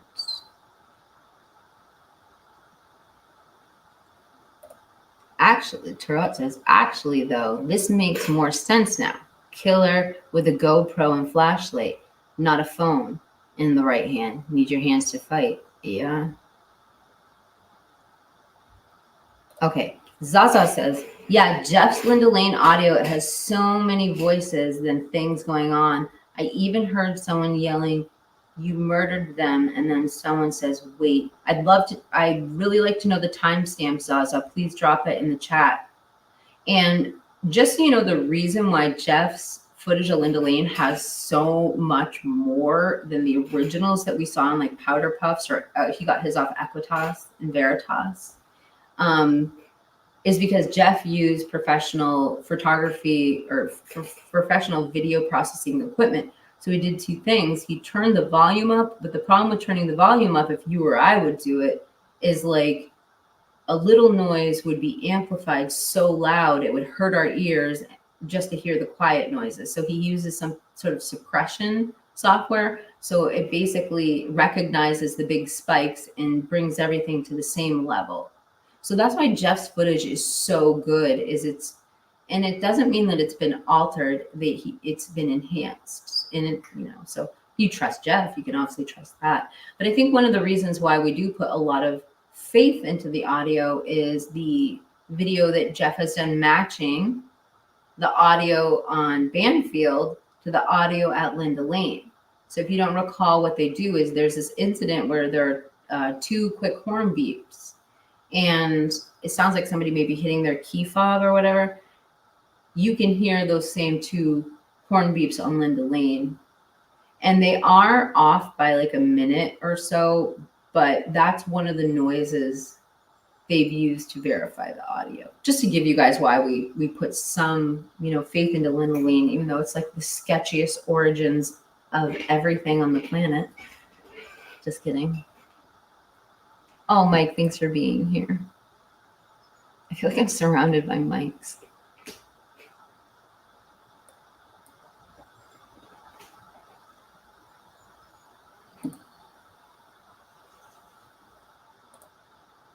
Mike Angler says, it's hard to swallow that the crime would be live streamed. It might have been streamed as in scaring the girls, not meant to unalive them. I don't know what to say. I haven't seen enough evidence to that to even really discuss the thought of live streaming. And that's not a slight to people who really are exploring this theory, but I would, yeah. Oh, the Idaho, Mike says, the IDAHO4 has me listening to Parliament. Give up the, I should have read that comment before I put it up. And I should read the comments before I put all of them up. My God.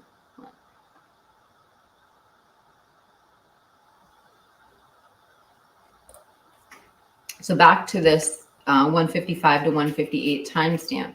When you watch Jeff H's Brubaker truck video, fast forward to just before 158. When the video starts to playing, focus your eyes on the lower left of the phone screen. It happens so damn fast. What the fuck are you talking about? Let me look at, guys, I'm just going to pull this up while he's got this in his head. I'll actually share my screen so I'm not just doing that and you guys can see what I'm doing.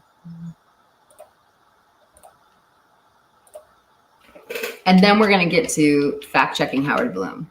Jeff H.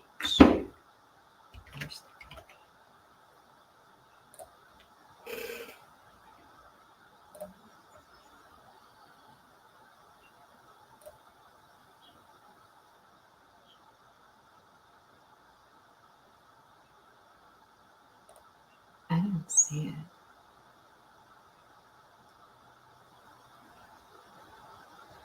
I mean, maybe you meant to say grub truck. I don't know.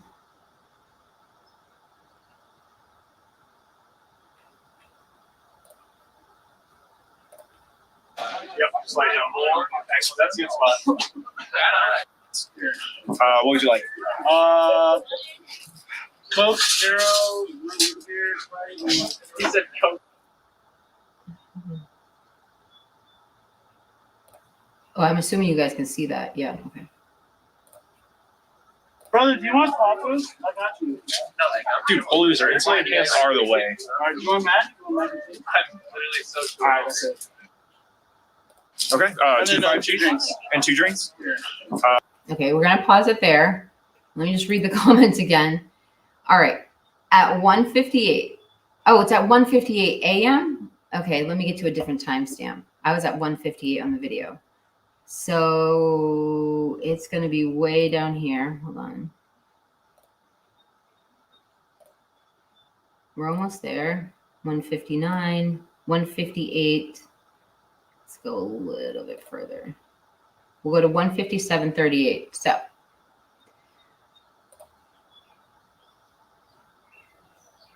Tarot says, at 1:58 a.m., when the video starts playing, focus your eyes on the lower left portion of the phone screen. It happens so damn fast. The reason I'm bringing it up is like literally the second time that we've talked about his phone. So I'll just show you this and tell you what I think it is, but you guys can tell me what you think it is because we're all guessing. It's not like I know. I'm going to break it down frame by frame. It's just easier to see it.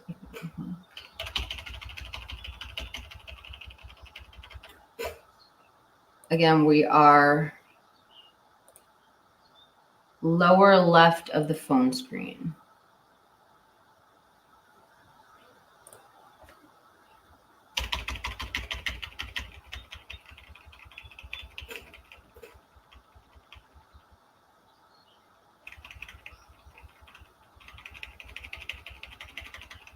How do I skip forward further? This stinks. Let me just hit play. Taco right here for you. And then you'll order 94.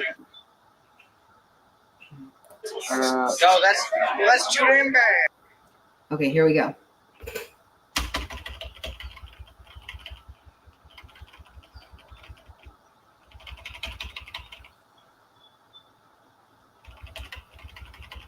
I gotta press play.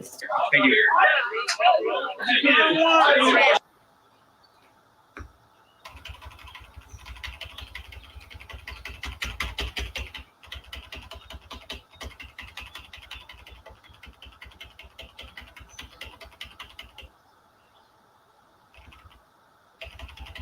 Okay, here we go.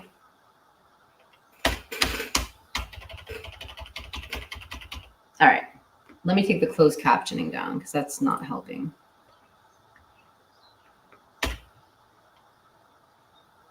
So I'm going to tell you what I see from here. What I'm looking at does not look like social media. This looks like text.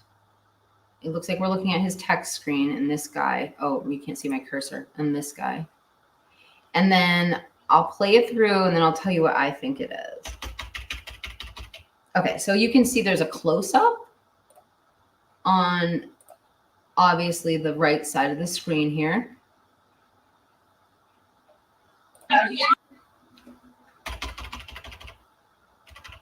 Now what it looks like to me is he's opening his camera. And he's on his home screen right now. It looks like I can see all of the icons. There you go. He's clicking on his camera. You can see he pulls the camera up and I'm just surmising that. I don't know, but that looks like the black screen. You can see down where his thumb is. That looks like the bottom of the camera. This looks like my camera app anyway. That's where I'm saying that from. Oh, come on, this stupid thing. Okay, now he opens it up. This is the interesting thing. So I think this is what we're both talking about, Tarot. Let me bring his statement back up. So Tarot says, when you watch Jeff H's blah, blah, blah, blah, fast forward to just before 1:58 a.m. when the phone starts playing, focus your eyes on the lower left screen, see what happens. So you guys might see something totally different than me. But what I see is him opening his phone and you see the Charlie Brown sleeve of the sweater in the phone, and then you see him scan a QR code. Like he's getting something, maybe he's getting money from this guy. I don't know, guesses, but here we go. You guys come to your own conclusions, do your own research. So I think that's Charlie Brown's sleeve right there. And you can see that the camera is right above his sleeve, so it would make sense to me. See? Charlie Brown sweater. Rolo would be able to see this. Yeah, that looks like the sweater to me. And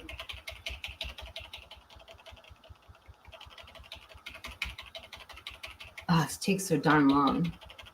Okay, so now he's opening up his phone.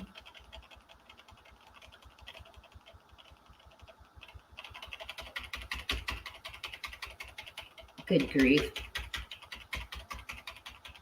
Okay, now this is what I'm seeing.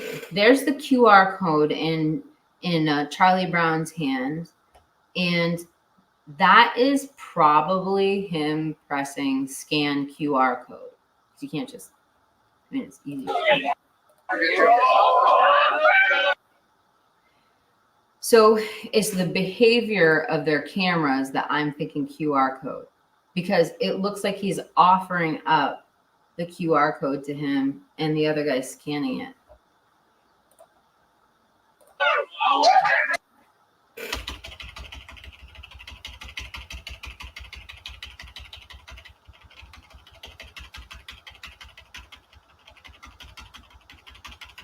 Oh, this takes so long. All right, here we go.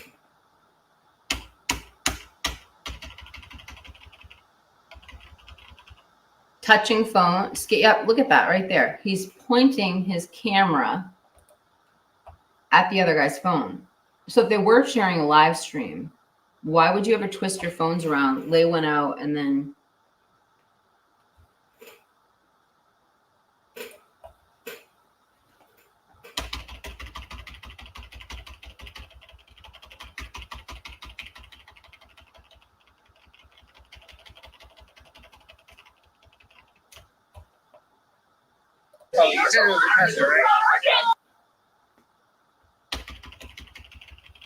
You know, this isn't like to debunk whatever you guys are saying. This is to show you for yourself.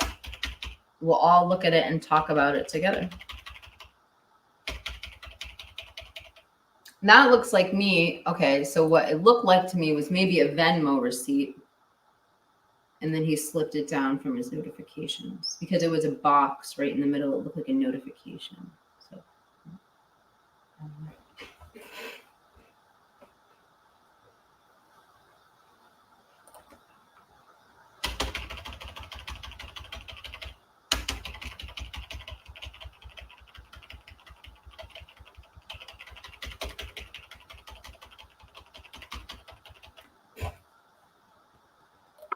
Yeah, I know.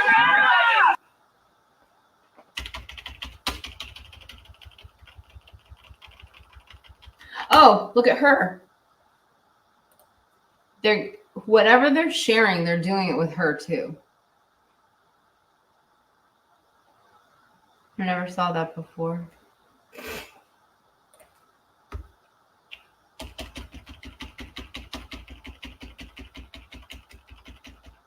All right. Well, that's what we call getting distracted by a shiny object. Let me just see if anyone has to say anything about that.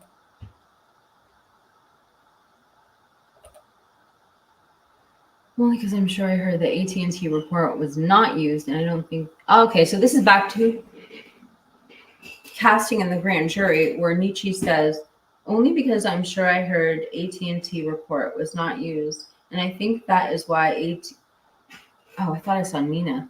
Sorry, hold on. False alarm. AT asked Payne where the T-Mobile report is. I think that is why AT asked Payne where the T-Mobile report was. You think it was maybe his? Clever, Nietzsche. I like the comment. Big bloody knife flashes into the frame.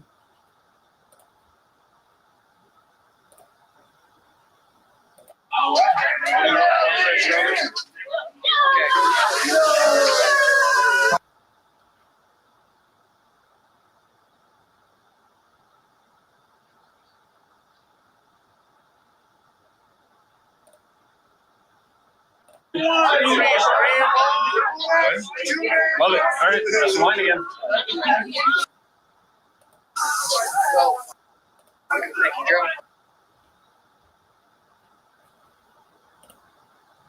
Is that what you're talking about? I mean, this is the timestamp. Let me take the banner down so you guys can. So this is what Tirot is talking about. You guys can evaluate it for yourselves, form your own opinions, do your own additional research. I saw it. Oh my gosh, you got me. You got me. I just saw it, you guys. Oh my gosh, that's crazy.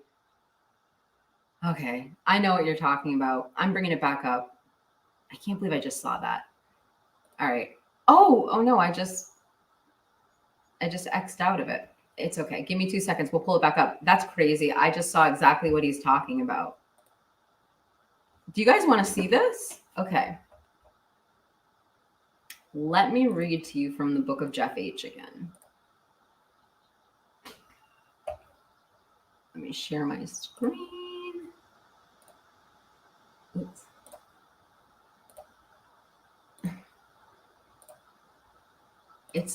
I love having someone on panel. I've gotten addicted to it. So sorry, guys, I'm boring. Jeff _H_V_. Why is his title so long? Whoops. Oh, whoops.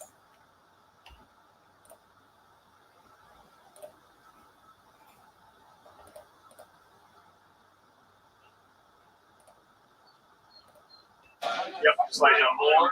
Excellent. That's a good spot.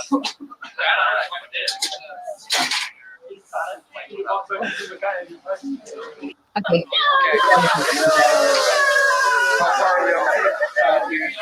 Oh, it's right before this.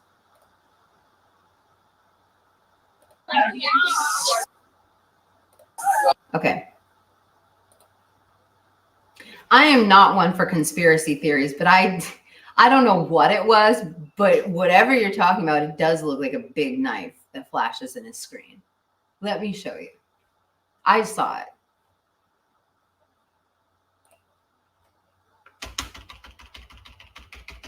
Well, we'll play it and then we'll go back.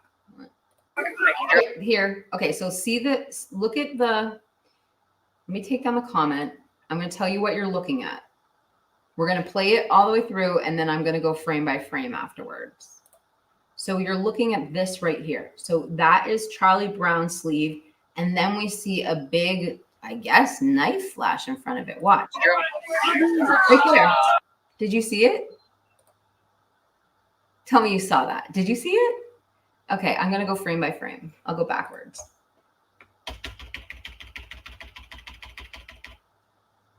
Knife and frame right here. And remember, he's showing a live video of Charlie Brown's arm because you can see the food in it. You can see his arm, and then you see the little blade pop up, allegedly. So keep watching. Look at it. Can you see it? It's right here. I'm going to play it through so you can watch it. It's much easier when it's not all blurred out and distorted. Why we need 30 frames per second. Back to the vlogging equipment, guys.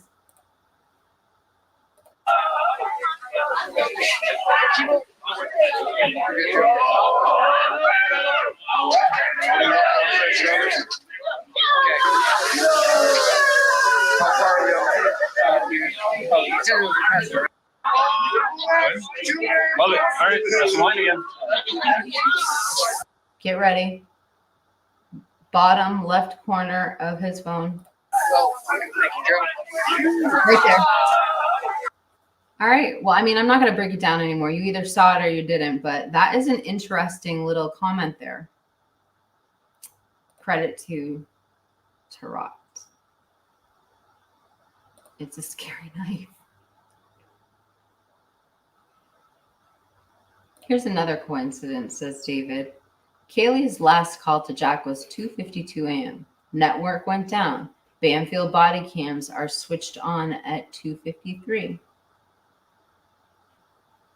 I don't know what it means, but it is interesting. So much going on. And then I'll add to your conversation by showing you this, which is a letter to a lawyer stating that Kaylee's phone went offline at 2:56 after her last call to Jack. How do we take this comment? Oh, good point. Yeah, Jack Johnstone says the rumor the network done is true, then the live streaming rumor ain't true.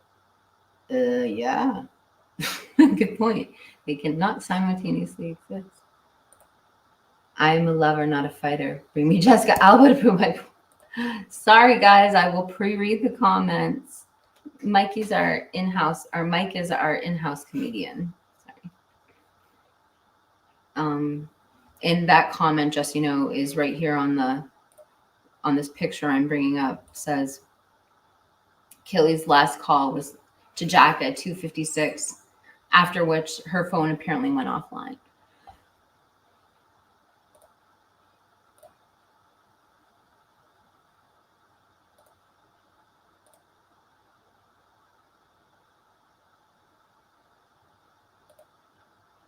David says, True Crime Web, Mr. Steve is legend. I hope I got the name right. So the person I'm talking about is a retired detective, but I haven't been on, I think it's True Crime Web. And he's like really smart person who knows about these types of testing. Seems like a good cop. Just a nice guy. You see his wife on the show and everything, and they put together a pretty, they do really well done presentations to explain evidence to you. That's what I like about them.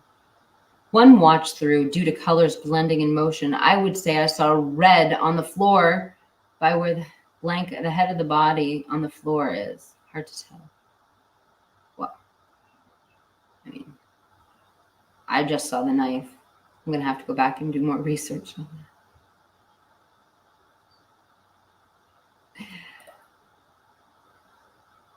Mike, either will do as long as they show up in a timely fashion.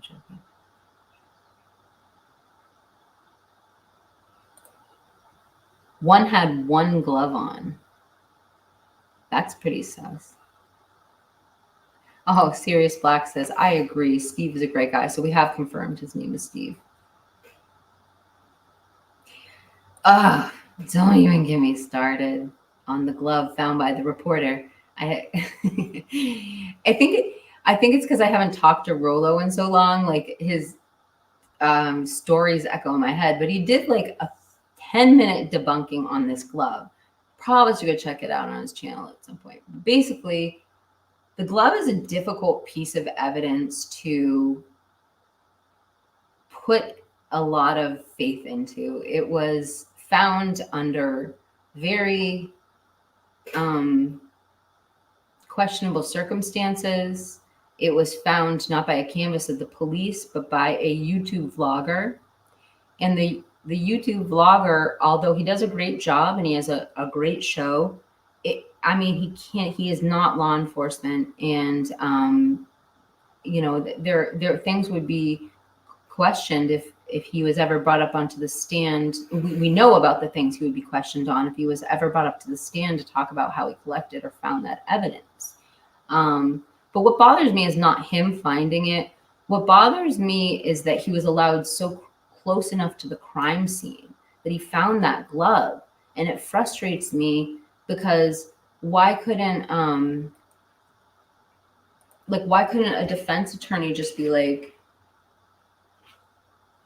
how could a defense attorney not get that thrown out? I don't understand. And why was the vlogger allowed so close to the crime scene, especially if there was evidence there? And the other question I have, and I'd love for like anyone who has law enforcement knowledge to explain, is my primitive understanding of true crime and crime scenes is that they start canvassing from the farthest point on the crime scene towards the crime scene. Like you start from the outside in. How it was like within the roped area. So how did they not see it? Those are all the questions that would come up about the glove if it were brought into evidence. Like, what if you were a defendant and somebody randomly who might have interest in creating chaos? I mean, theoretically, if they, for clicks and views, I mean, why wouldn't, as a defense attorney, you would come up with a story that said this person planted that? I mean, I could, and I'm not, that smart as I guess a lawyer. You know what I'm saying? Like,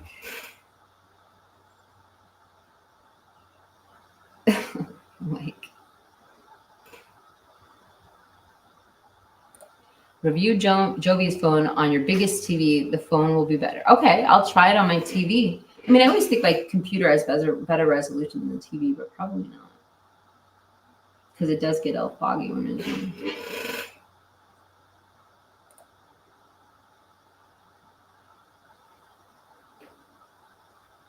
Yeah, Jeff has some great videos. Please visit him and give him a like. Let him know we were watching his videos here and you enjoyed them, please, if you did enjoy them.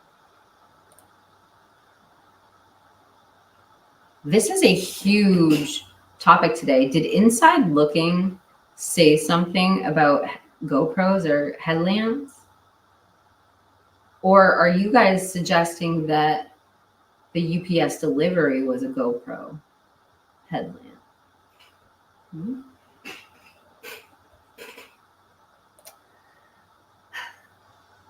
I am still mad we do not have the 3 a.m. Yeah, this is a problem. The 3 a.m. to 3:59 and last minute, I think. That is when the horrible screams of Kay might have been heard. I am glitching out. Hold on. I knew what you meant.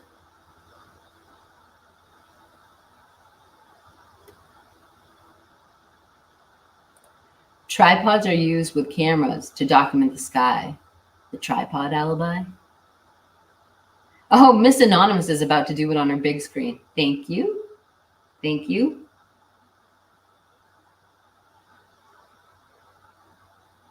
And then Christy says she's agreeing with Tara. I believe something happened at that time.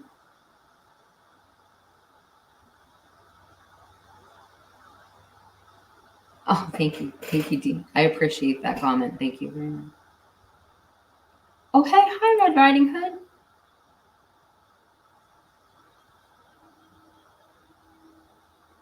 Oh, sorry about that. I hope I moved it. I know this comment's a little bit old.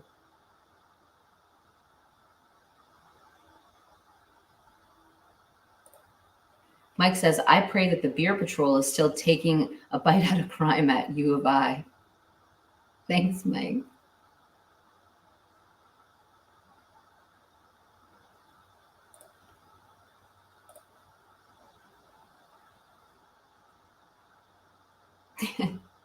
Spamming us.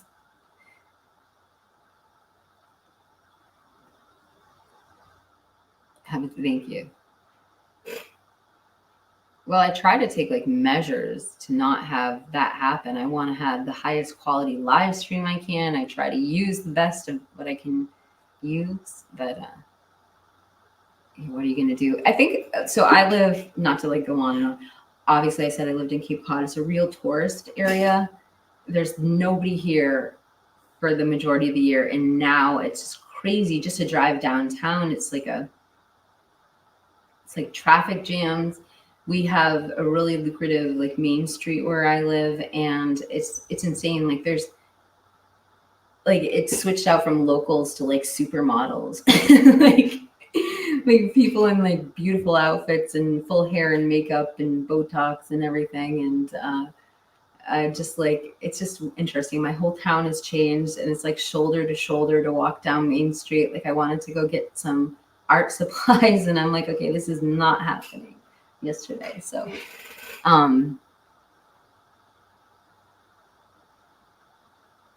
I think that when the tourists, what I was getting at is I think the tourists suck all the internet. I'm not slighting the tourists, but I think that's what's going on, is like everybody's on Cape Cod using the internet right now, and I can't. It messes up my stream. It's a theory.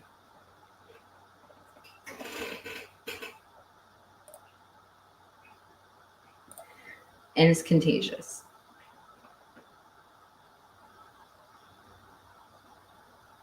Hold on. Hold on. Okay, I found it. I posted this under Jeff's 2's different mode. Okay, the differential mode. 220. Oh my God, scream loud, help me. Girl, help me. Boy, at 221. Oh my God. 221, you murdered them. This, I think, is what the original Linda Lane leaker was talking about. I don't know where my notes are there, but the whole like controversy about the alleged, you know, anonymous neighbor. I think we have some ideas who that might be. But they had claimed that, I'm going to try not smile. So they had claimed that Xana and Ethan were singing like a John Denver song, karaoke, and you can hear that. And then at this time, that's when Xana starts pleading for her life. Obviously tricky. And she makes these remarks. They're similar to what you're saying. If I had my notes, I could read them to you. I have the entire transcript printed out from the person who leaked it to YouTube, or one of the transcripts they had.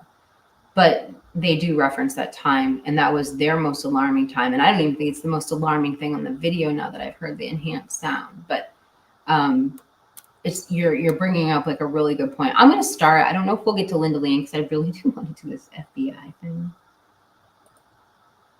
I'll tell you what. Like, so I'm at the 2-hour mark. I do have another segment which was about fact checking Howard Bloom, but we can do that tomorrow because I have a whole show tomorrow at 10 a.m. I don't know if I'll try to get it tomorrow. I have a really incredible show for you guys tomorrow, and it's going to involve like some things about psychological profiling, but it's really fascinating. And we're going to break down some actual writings of BK. So stay tuned for that. I don't know if it's going to take the whole show, but we'll get to the FBI debunking. And I'm going to go to Linda Lane and look at some of these timestamps, particularly this one. So let's go back to Jeff's channel. Okay.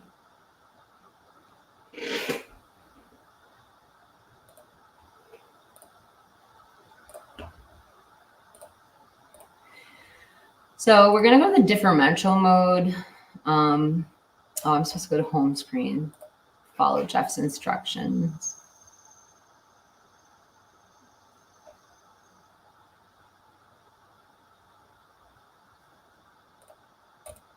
Oops. By the way, when I was talking about earlier, the closed circuit cameras that they took down, it was this. Oh,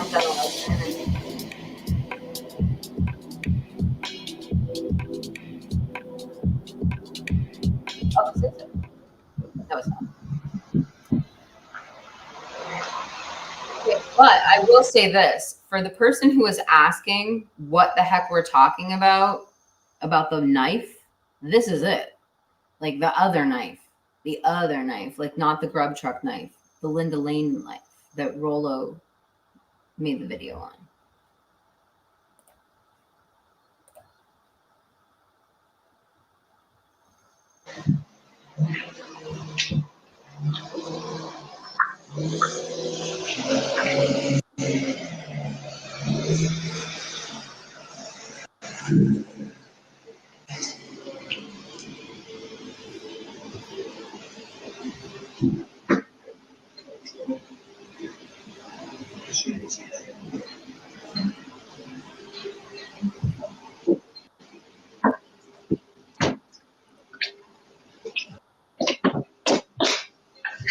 Oh, I see. No, we're not. Scared. No, we're not. We can't see anything when it's on differential mode.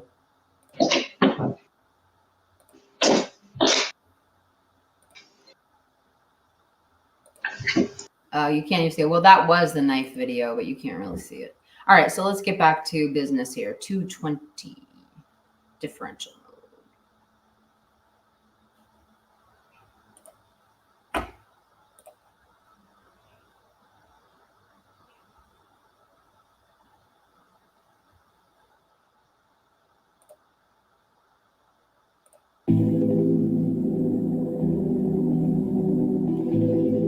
So in Adobe Premiere Pro, there's a cool thing called blend mode.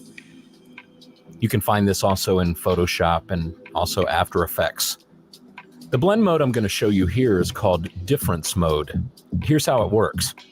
If you take a still picture of a scene and then combine it with the moving picture of the scene, and you put the still picture set to difference mode, when you overlay them, anything that's moving or different between the two images is clearly visible, as you can see. Here's another example using a parking garage. You can see that when combined in difference mode, the only thing you see is the moving cars. I thought it would be interesting to apply this blend mode to the Linda Lane footage, making it a little easier to see the moment anything moves in the frame. Here we go. Right.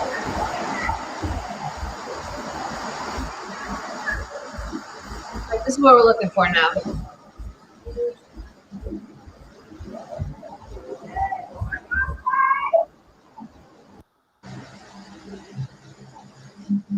Oh, I can't see the timestamp. Oh, there he is. Okay.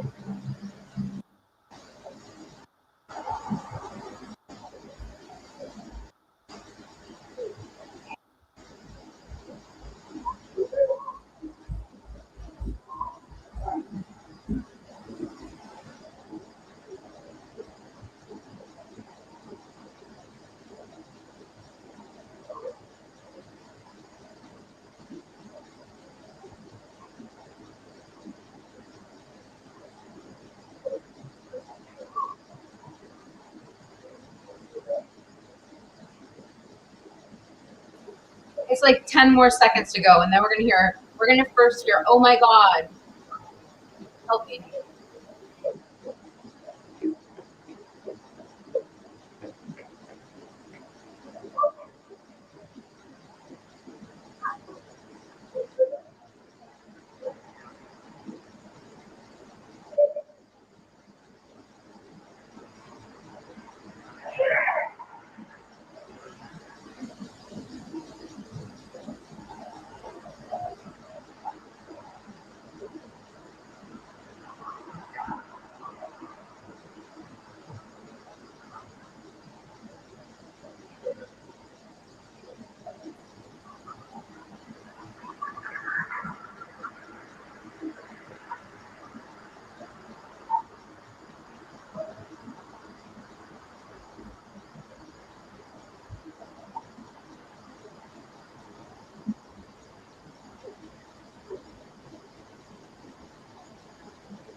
Just because you guys can't, it doesn't appear that you can see the timestamp from there, so you know where we're at. We're right now at this quote, you murder them. So that one comes at 2:21:45, and we're at 2:21:01. So we're 45 seconds away from that. And I don't want to keep fast forwarding because it's not like an image. I can't hear when I'm see where I'm fast forwarding. So I'm just gonna let it play. And then we're letting it play. So 20 more seconds, and then 40 more seconds. And then this next one is going to be at 2:22:07. Wait. And I just want to stop everything because one of my biggest Linda Lane experts is here, Dean. Thank you for being here, Dean. And well, I think you're the same Dean. I might have more than one Dean. Anyway, Dean had sent me some stuff on around the same timestamp on Linda Lane, which I'm going to pull up. But we're going to jump back to the grub truck after these couple of timestamps because Dean made a video that we started watching the other day, but then we went off topic and we didn't really discuss it. And he was just saying, do you think this girl, I mean, she kind of looks like she's signaling something to the camera. He just wanted us to look at it and see what we thought. But anyway, let's go back to We've got 45 minutes to 1 minute left on this video. Let me get back to the right timestamp.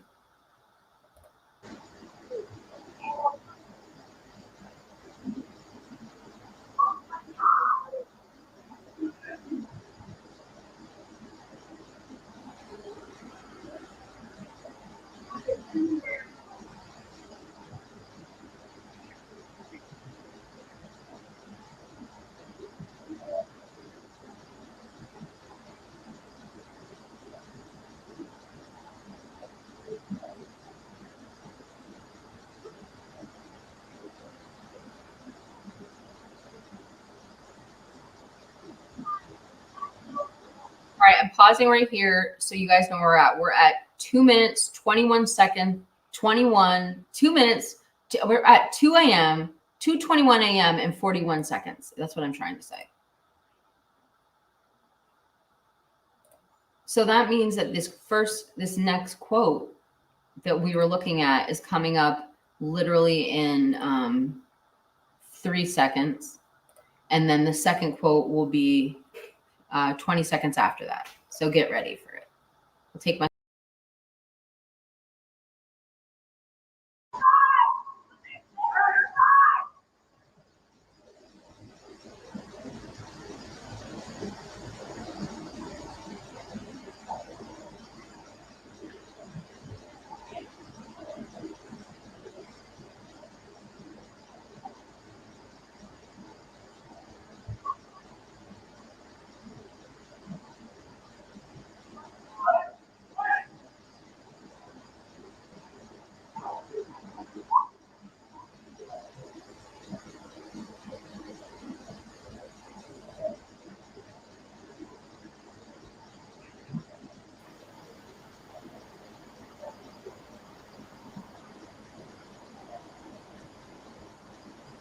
okay.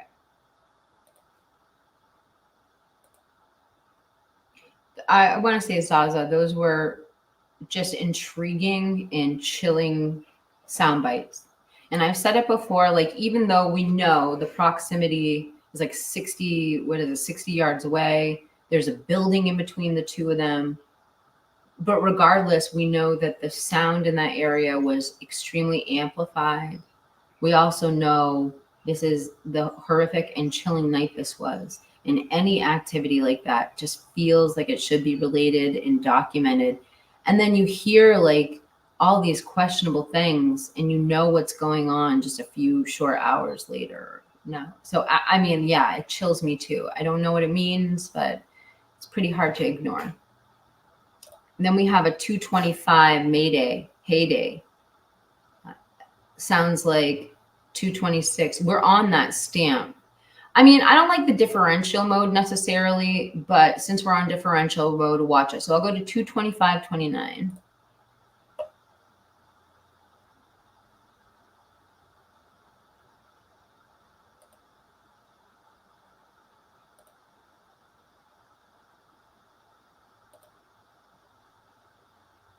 This is good.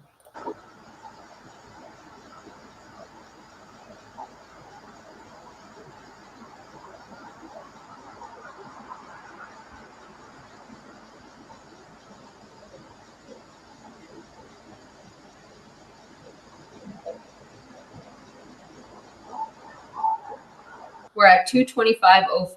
I just don't want to fast forward, you guys. So we've still got 25 seconds.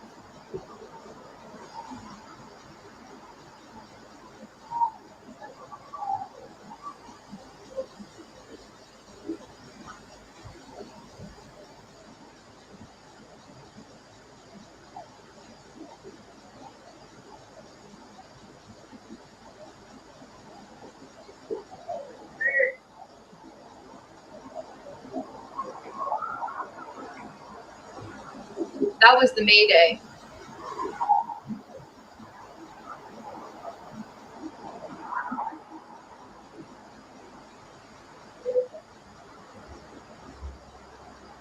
And then we're going to go to 226. Oh, it's coming up. 10 seconds.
I'm going to show you guys something. I don't have a YouTube video, but Dean did send me some screen recordings. So let me share those with you. Let me just make sure I'm not doxing myself. Hold on. Oh, I have so many screens open right now. What I need, other than a producer, is 2 computer screens. That is going to happen soon. I obviously have computer screens behind me. I'm going to do it. All right, Dean. And Dean, I can't find your grub truck video, but if you could email it to me, that would be great. And I'll show the grub truck too, so we can clear up. Is that girl signaling the camera? All right. So present. Sit up straight. Present.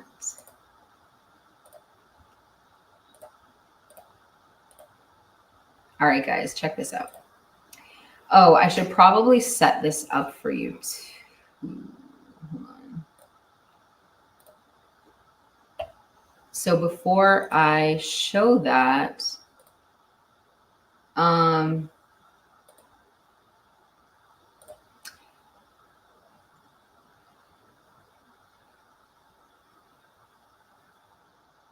this is supposed to be Kaylee's voice. Hold on a second. I think I just found the grub truck too. I did, and it's no longer available. Okay. Well, anyway, let's listen to this. I can't find it.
I think you could hear me when I was talking. I'm sorry. I said I heard it before. I don't know why I didn't hear it that time.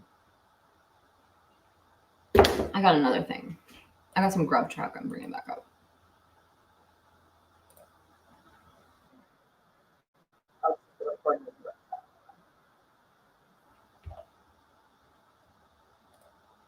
Let me stop sharing my screen. Let me stop sharing my screen for a second while I pull that up.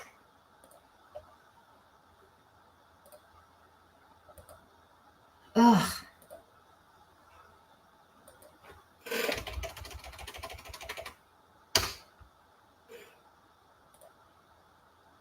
Here we go. Here we go. You guys are going to, okay, this is what I'm talking about.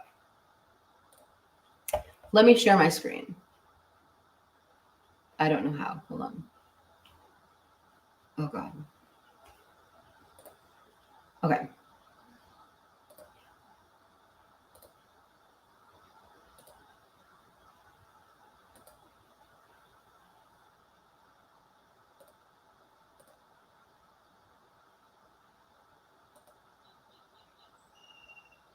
Why isn't it showing up? Just bear with me. This is worth it, you guys.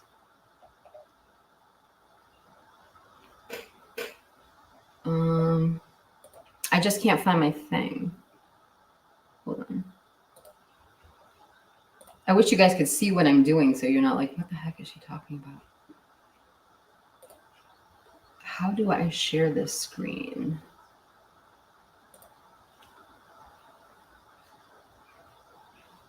I'm just going to share my whole email with you. That'll work. It's like the weirdest bird noises going on right now, you guys. I don't know if you can hear them.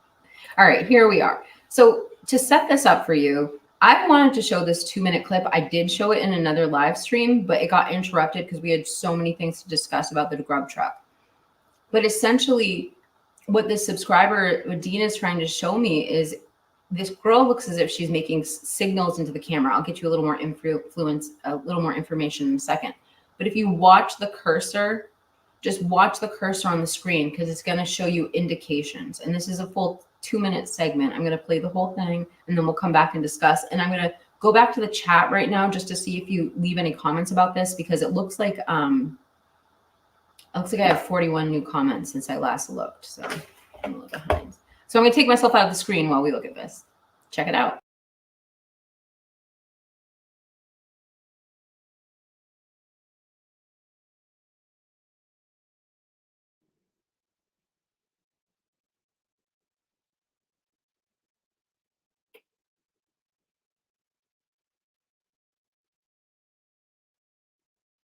So I do have the audio, but I'm not going to match them up right now because I don't know how. I'll play some music while we're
So I paused right here just because the clip ends after the incident that he's talking about. So you can see the girl approaching, he's indicating. So just watch this last conclusion of the clip and then let me know what you think. And I have a lot of comments here we're going to get to in a little bit.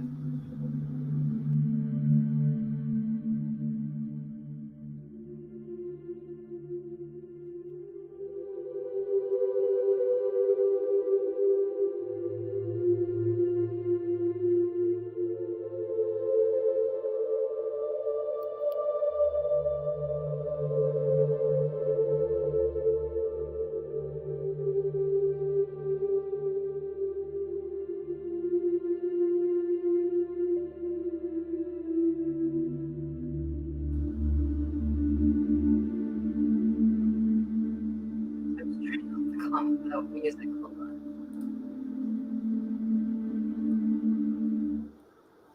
Okay.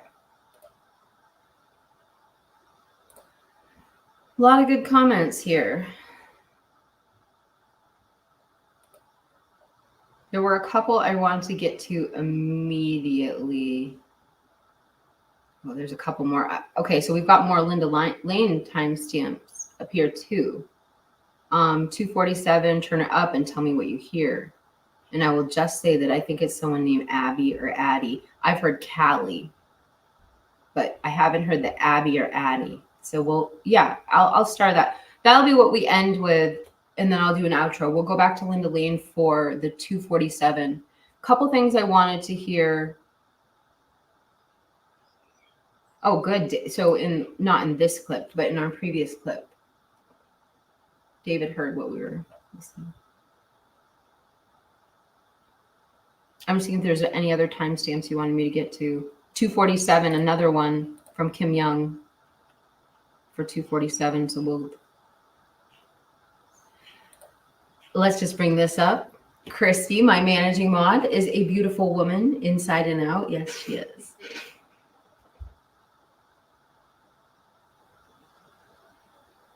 Yeah, Linda Lane interests me too. Could someone have embedded images into the video? I don't know, but I think that differential mode that Jeff showed us, I think we would have picked up some suspect things in that differential mode. If you look, just to paraphrase how he explained it in the beginning, you take an image, an actual image that of that, and then you take the footage that you have in question and you overlay them. And then the things that are different are the things that come out in differential mode, which is really fascinating because if what you're saying is if somebody embedded something by the proximity of the things behind it, the processors would have been able to find out if it was maybe embedded. I don't know. What I've always been curious about is the audio being altered because it's the sounds that creep me out so much too.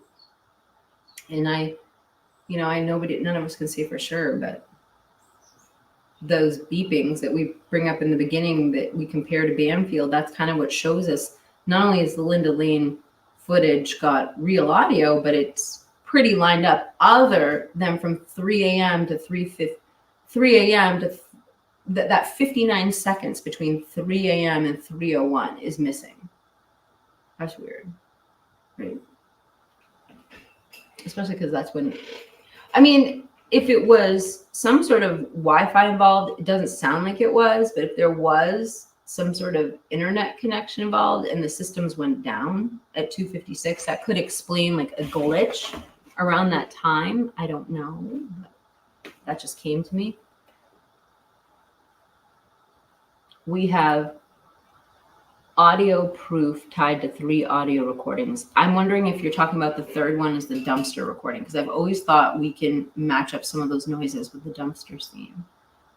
But I don't know. I think Jeff has told me otherwise. I can't remember. And then David says, it was too easy to add audio to Linda Lane. I don't believe in it. I have waffled back and forth on this one. David, I didn't believe it for a long time. Those who follow me know I swore off Linda Lane for a period of time. But then I started looking into its origins, and the part that I find weird is, well, you know, I'm not going to get into it now. It's about who leaked the Linda Lane footage. That's what's weird to me. And that if we haven't seen, well, I just wonder who it was. We'll leave it at that. I got Chaos Sector in my head. Sorry, guys. So let's go down to some of these starred comments I wanted to bring back up.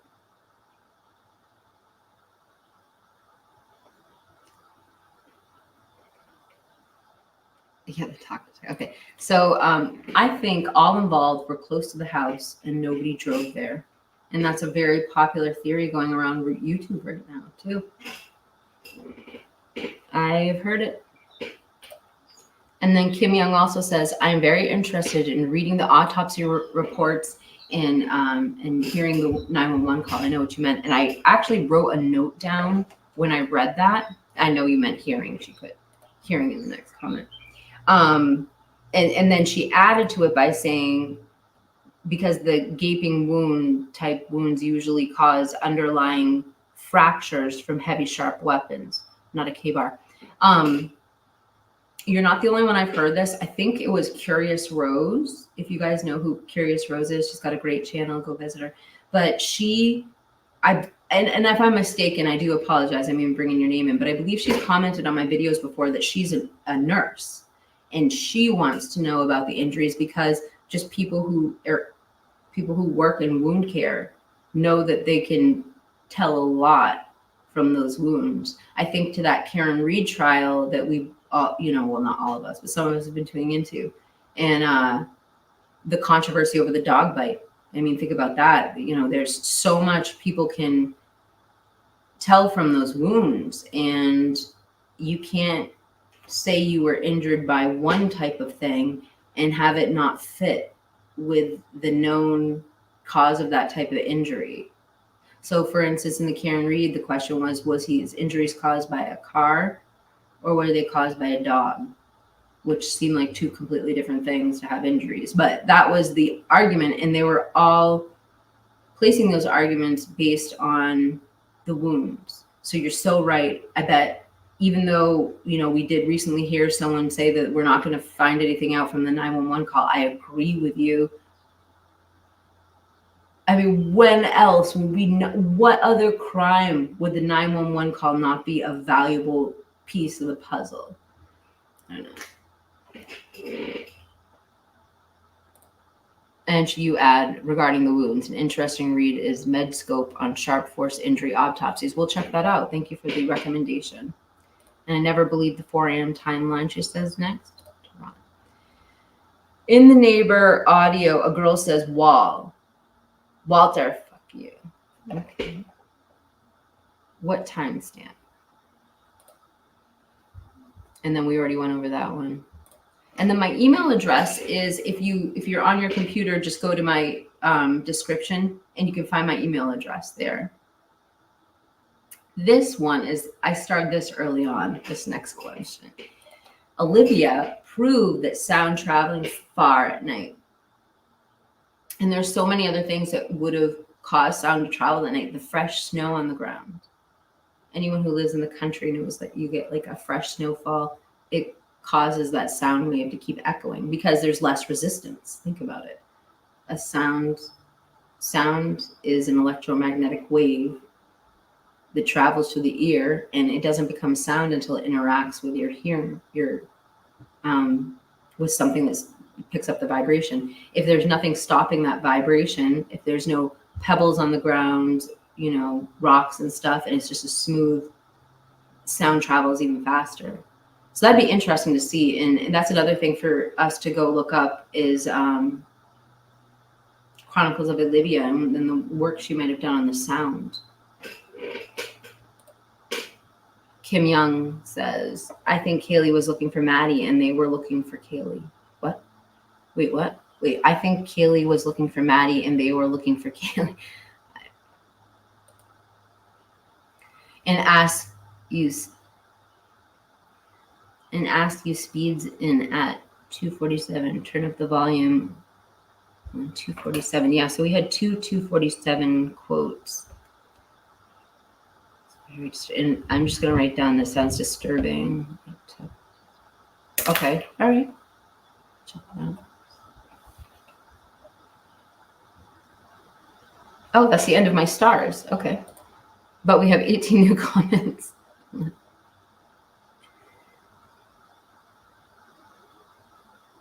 Okay, so also, this is an interesting one. So Star Talk to Text.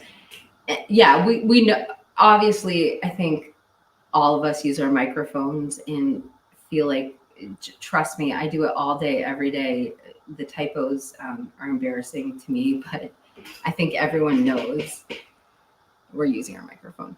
But again, back to this, the 247. So we were talking about sounds, but you're saying the SUV creeps you out. And do you remember Enon talking about the SUV being kind of sketchy? I remember that. I'm just adding to the conversation. When we get to the 247, I'm going to put SUV. Okay. I'm getting tired. Too fast for fleas.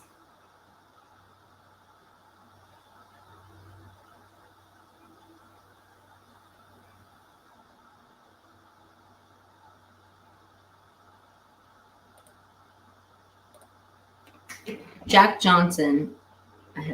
But a few minutes after 247, turn it up and tell me what you hear. I will just say, I think someone named Addie was involved, or as I told you from the Linda Lane leaker, Callie was the name that they said. And I remember thinking to myself, like, that was another thing about the audio being faked, is the original audio, which is the audio that we're working with now. It's the audio that was originally came out on Powerpuff and Aquaritas and Veritas. If you're gonna come up with a faker, why would you pick a name like Callie or Addie or some weird, obscure kind of like, why wouldn't you pick like Jane? You know what I mean? Like something clear and distinct you could hear. And so I always thought that too. If it was faked, why did they pick such an obscure name like Callie? But now that I said that out loud, do you know what it sounds like, Kim Young? Maddie. If you say it like that. Addie. Maddie. I don't know. Let's check it out. This is how we're gonna end the stream. We'll go do the 247 timestamp. And we never got to the Howard Bloom fact checking, but we'll do that in the next show. Maybe I do have Jeff H still pulled up.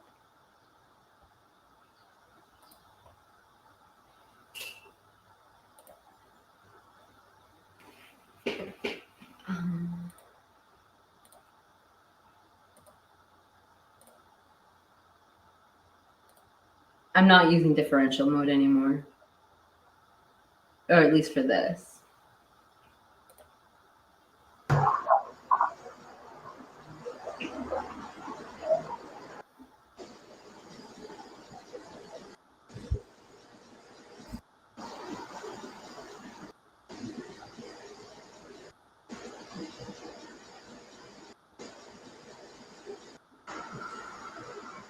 All right, I'm going to pause here. So we're watching with our seeing eyes and listening with our seeing, you know what I'm saying. So it's going really bad. So we're looking for the SUV, number one. Number two, we're looking for this name that's yelled, and it comes just after 247. We're like at 240. It's going to be, let me tell you exactly how long you have to wait. It's 246:43. So we're 17 seconds away from the SUV, and then we're going to let it play until 249. I'm sorry, I'm yawning. And here we go.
Sorry, I just wanted to explain what's going on. So we had said the 247 timestamp with the SUV circling and the noise afterwards, but this is the timestamp with this is the SUV at 248. So I'm assuming we're like a minute off. So I'm just gonna play this to 250 or 251. Because I'm thinking that, like, I literally think this timestamp we were just talking about is a minute off. It has to be, but we'll just listen. It's not very much left in this particular clip anyway.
I am going to stop here.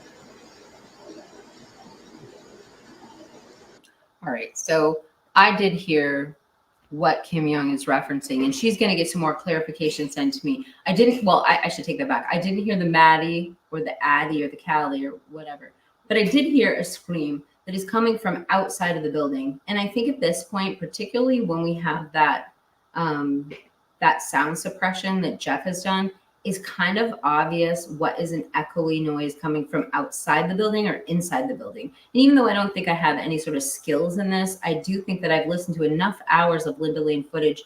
I feel I have some expertise when the sound is coming from outside the building as inside the building, but maybe that's also a little bit arrogant for me to think I do, but I do. So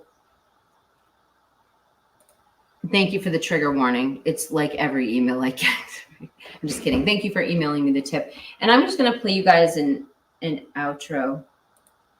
Hey, Dan, you can hear lots of voices. People using radios or someone close or near Linda Lane camera is picking everything up. I've heard you say that before about the radios.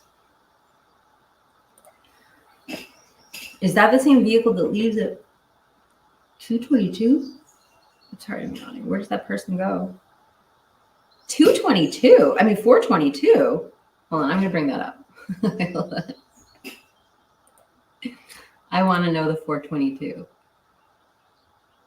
And then I am playing you an outro, and I'm going to go enjoy the day, just like you guys are. Oh my gosh, I have to say something before I play you 422, and I understand why, because what happens at this timestamp, but that is by far the most watched frame on this, and I can understand why. I mean, obviously, this is when we see the accused's car circling out of there, but let's go.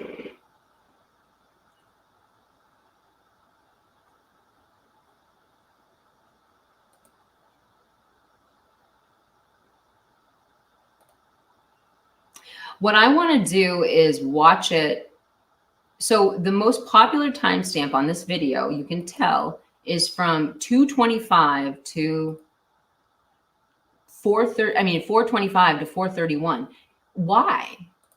Isn't that weird, you guys? Because we know the accused was there from 4:05 to 4:19. So why is it that the most popular thing on this video is 4:22 to 4:31? Now I'm like a little confused. Good morning, AR.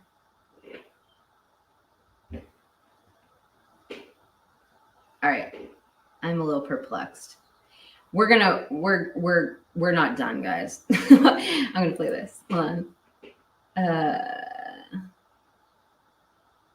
We'll go to 422 because that's what we're talking about, but we're gonna skip forward back to 424 after that. So this is 421 right here.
I'm gonna just ask a quick question because this is so we're getting to the most popular part. Unfortunately, it's like a 5-minute segment, but I'm not gonna start talking about something and not finish it.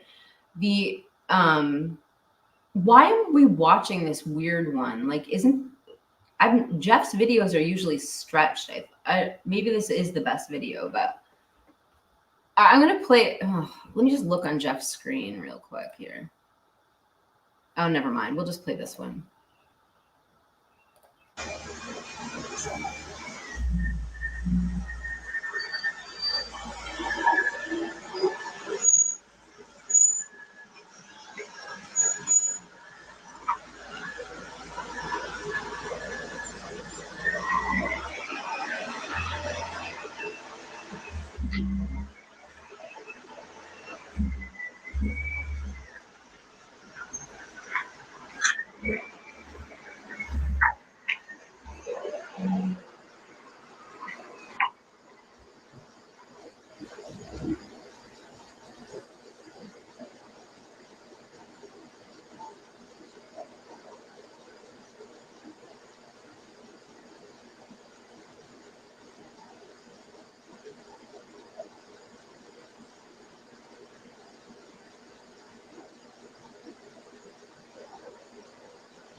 what I was saying is I'm skipping forward to 424 to 427. It's by far the most popular part.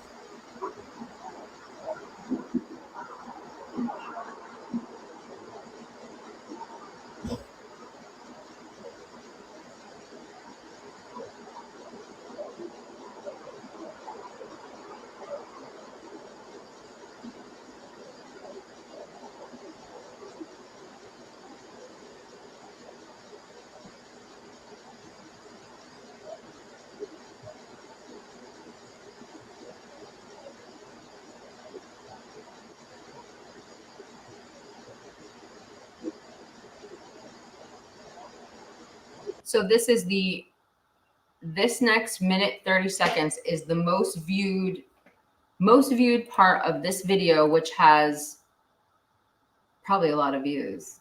Hold on. It has 52,000 views. And this next minute and a half is the most viewed minute and a half.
I'm just going to pause for a second. I mean, the question I would have for you guys is, why do you think that this minute and a half is the most popular on the entire video? Do you think it's because of the sound, or do you think it's because of something we see?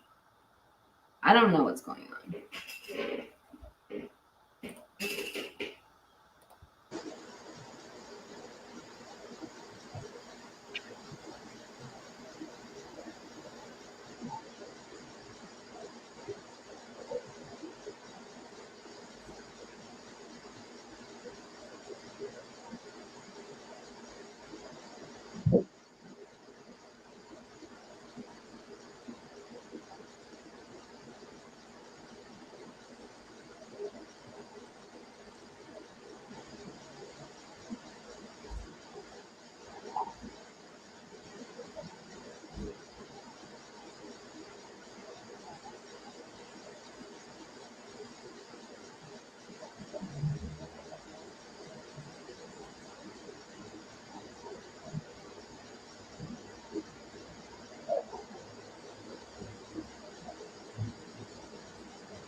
Sound. No idea. I don't know. All right. Well, My Linda Lane energy is not there right now. I think it's interesting. I mean, I'm glad we actually jumped back and forth with this footage. I mean, I'm sorry it's a little disjointed. We should, have a nice coherent segment when we do it. But there was just enough questions coming up in the chat today that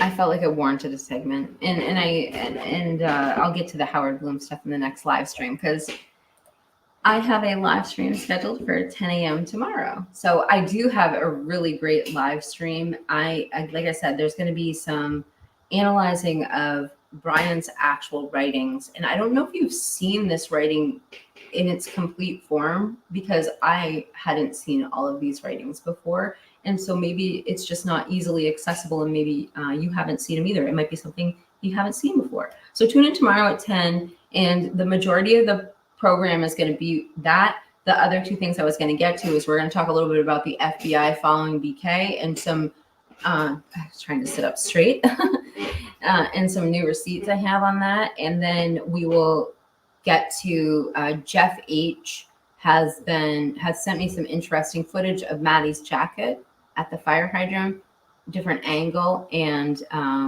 we'll take a look at that. Just see if there's anything else. No, I think that's going to be it for today. Anyway, you guys have been great. I can't wait. Hopefully we'll have a members section tomorrow. Fingers crossed. Say a little prayer. Also, hopefully overnight I'm going to hit 10,000 subscribers. Say a little prayer for me. I hope I do. And I couldn't do it without you. I couldn't do it unless you guys were watching. So I just appreciate your viewership. Especially appreciate the live chat today because of the energy you brought. I mean, without the live chat, this would have been like, a 45-minute show. I would have just zipped through my stuff. But you guys bring up such great conversation. I just want to thank you again for being brave enough to leave your thoughts and speculations in the live chat.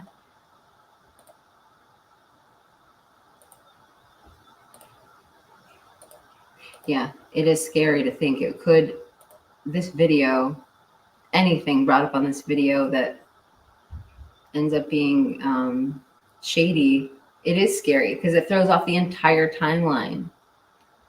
Oh, thank you, William. I appreciate you being here. All right, so I'm going to play you guys an outro. I hope you have a great weekend. Thank you again for being here. And I guess we should probably end by saying all of this is in the spirit of justice for the IDAHO4.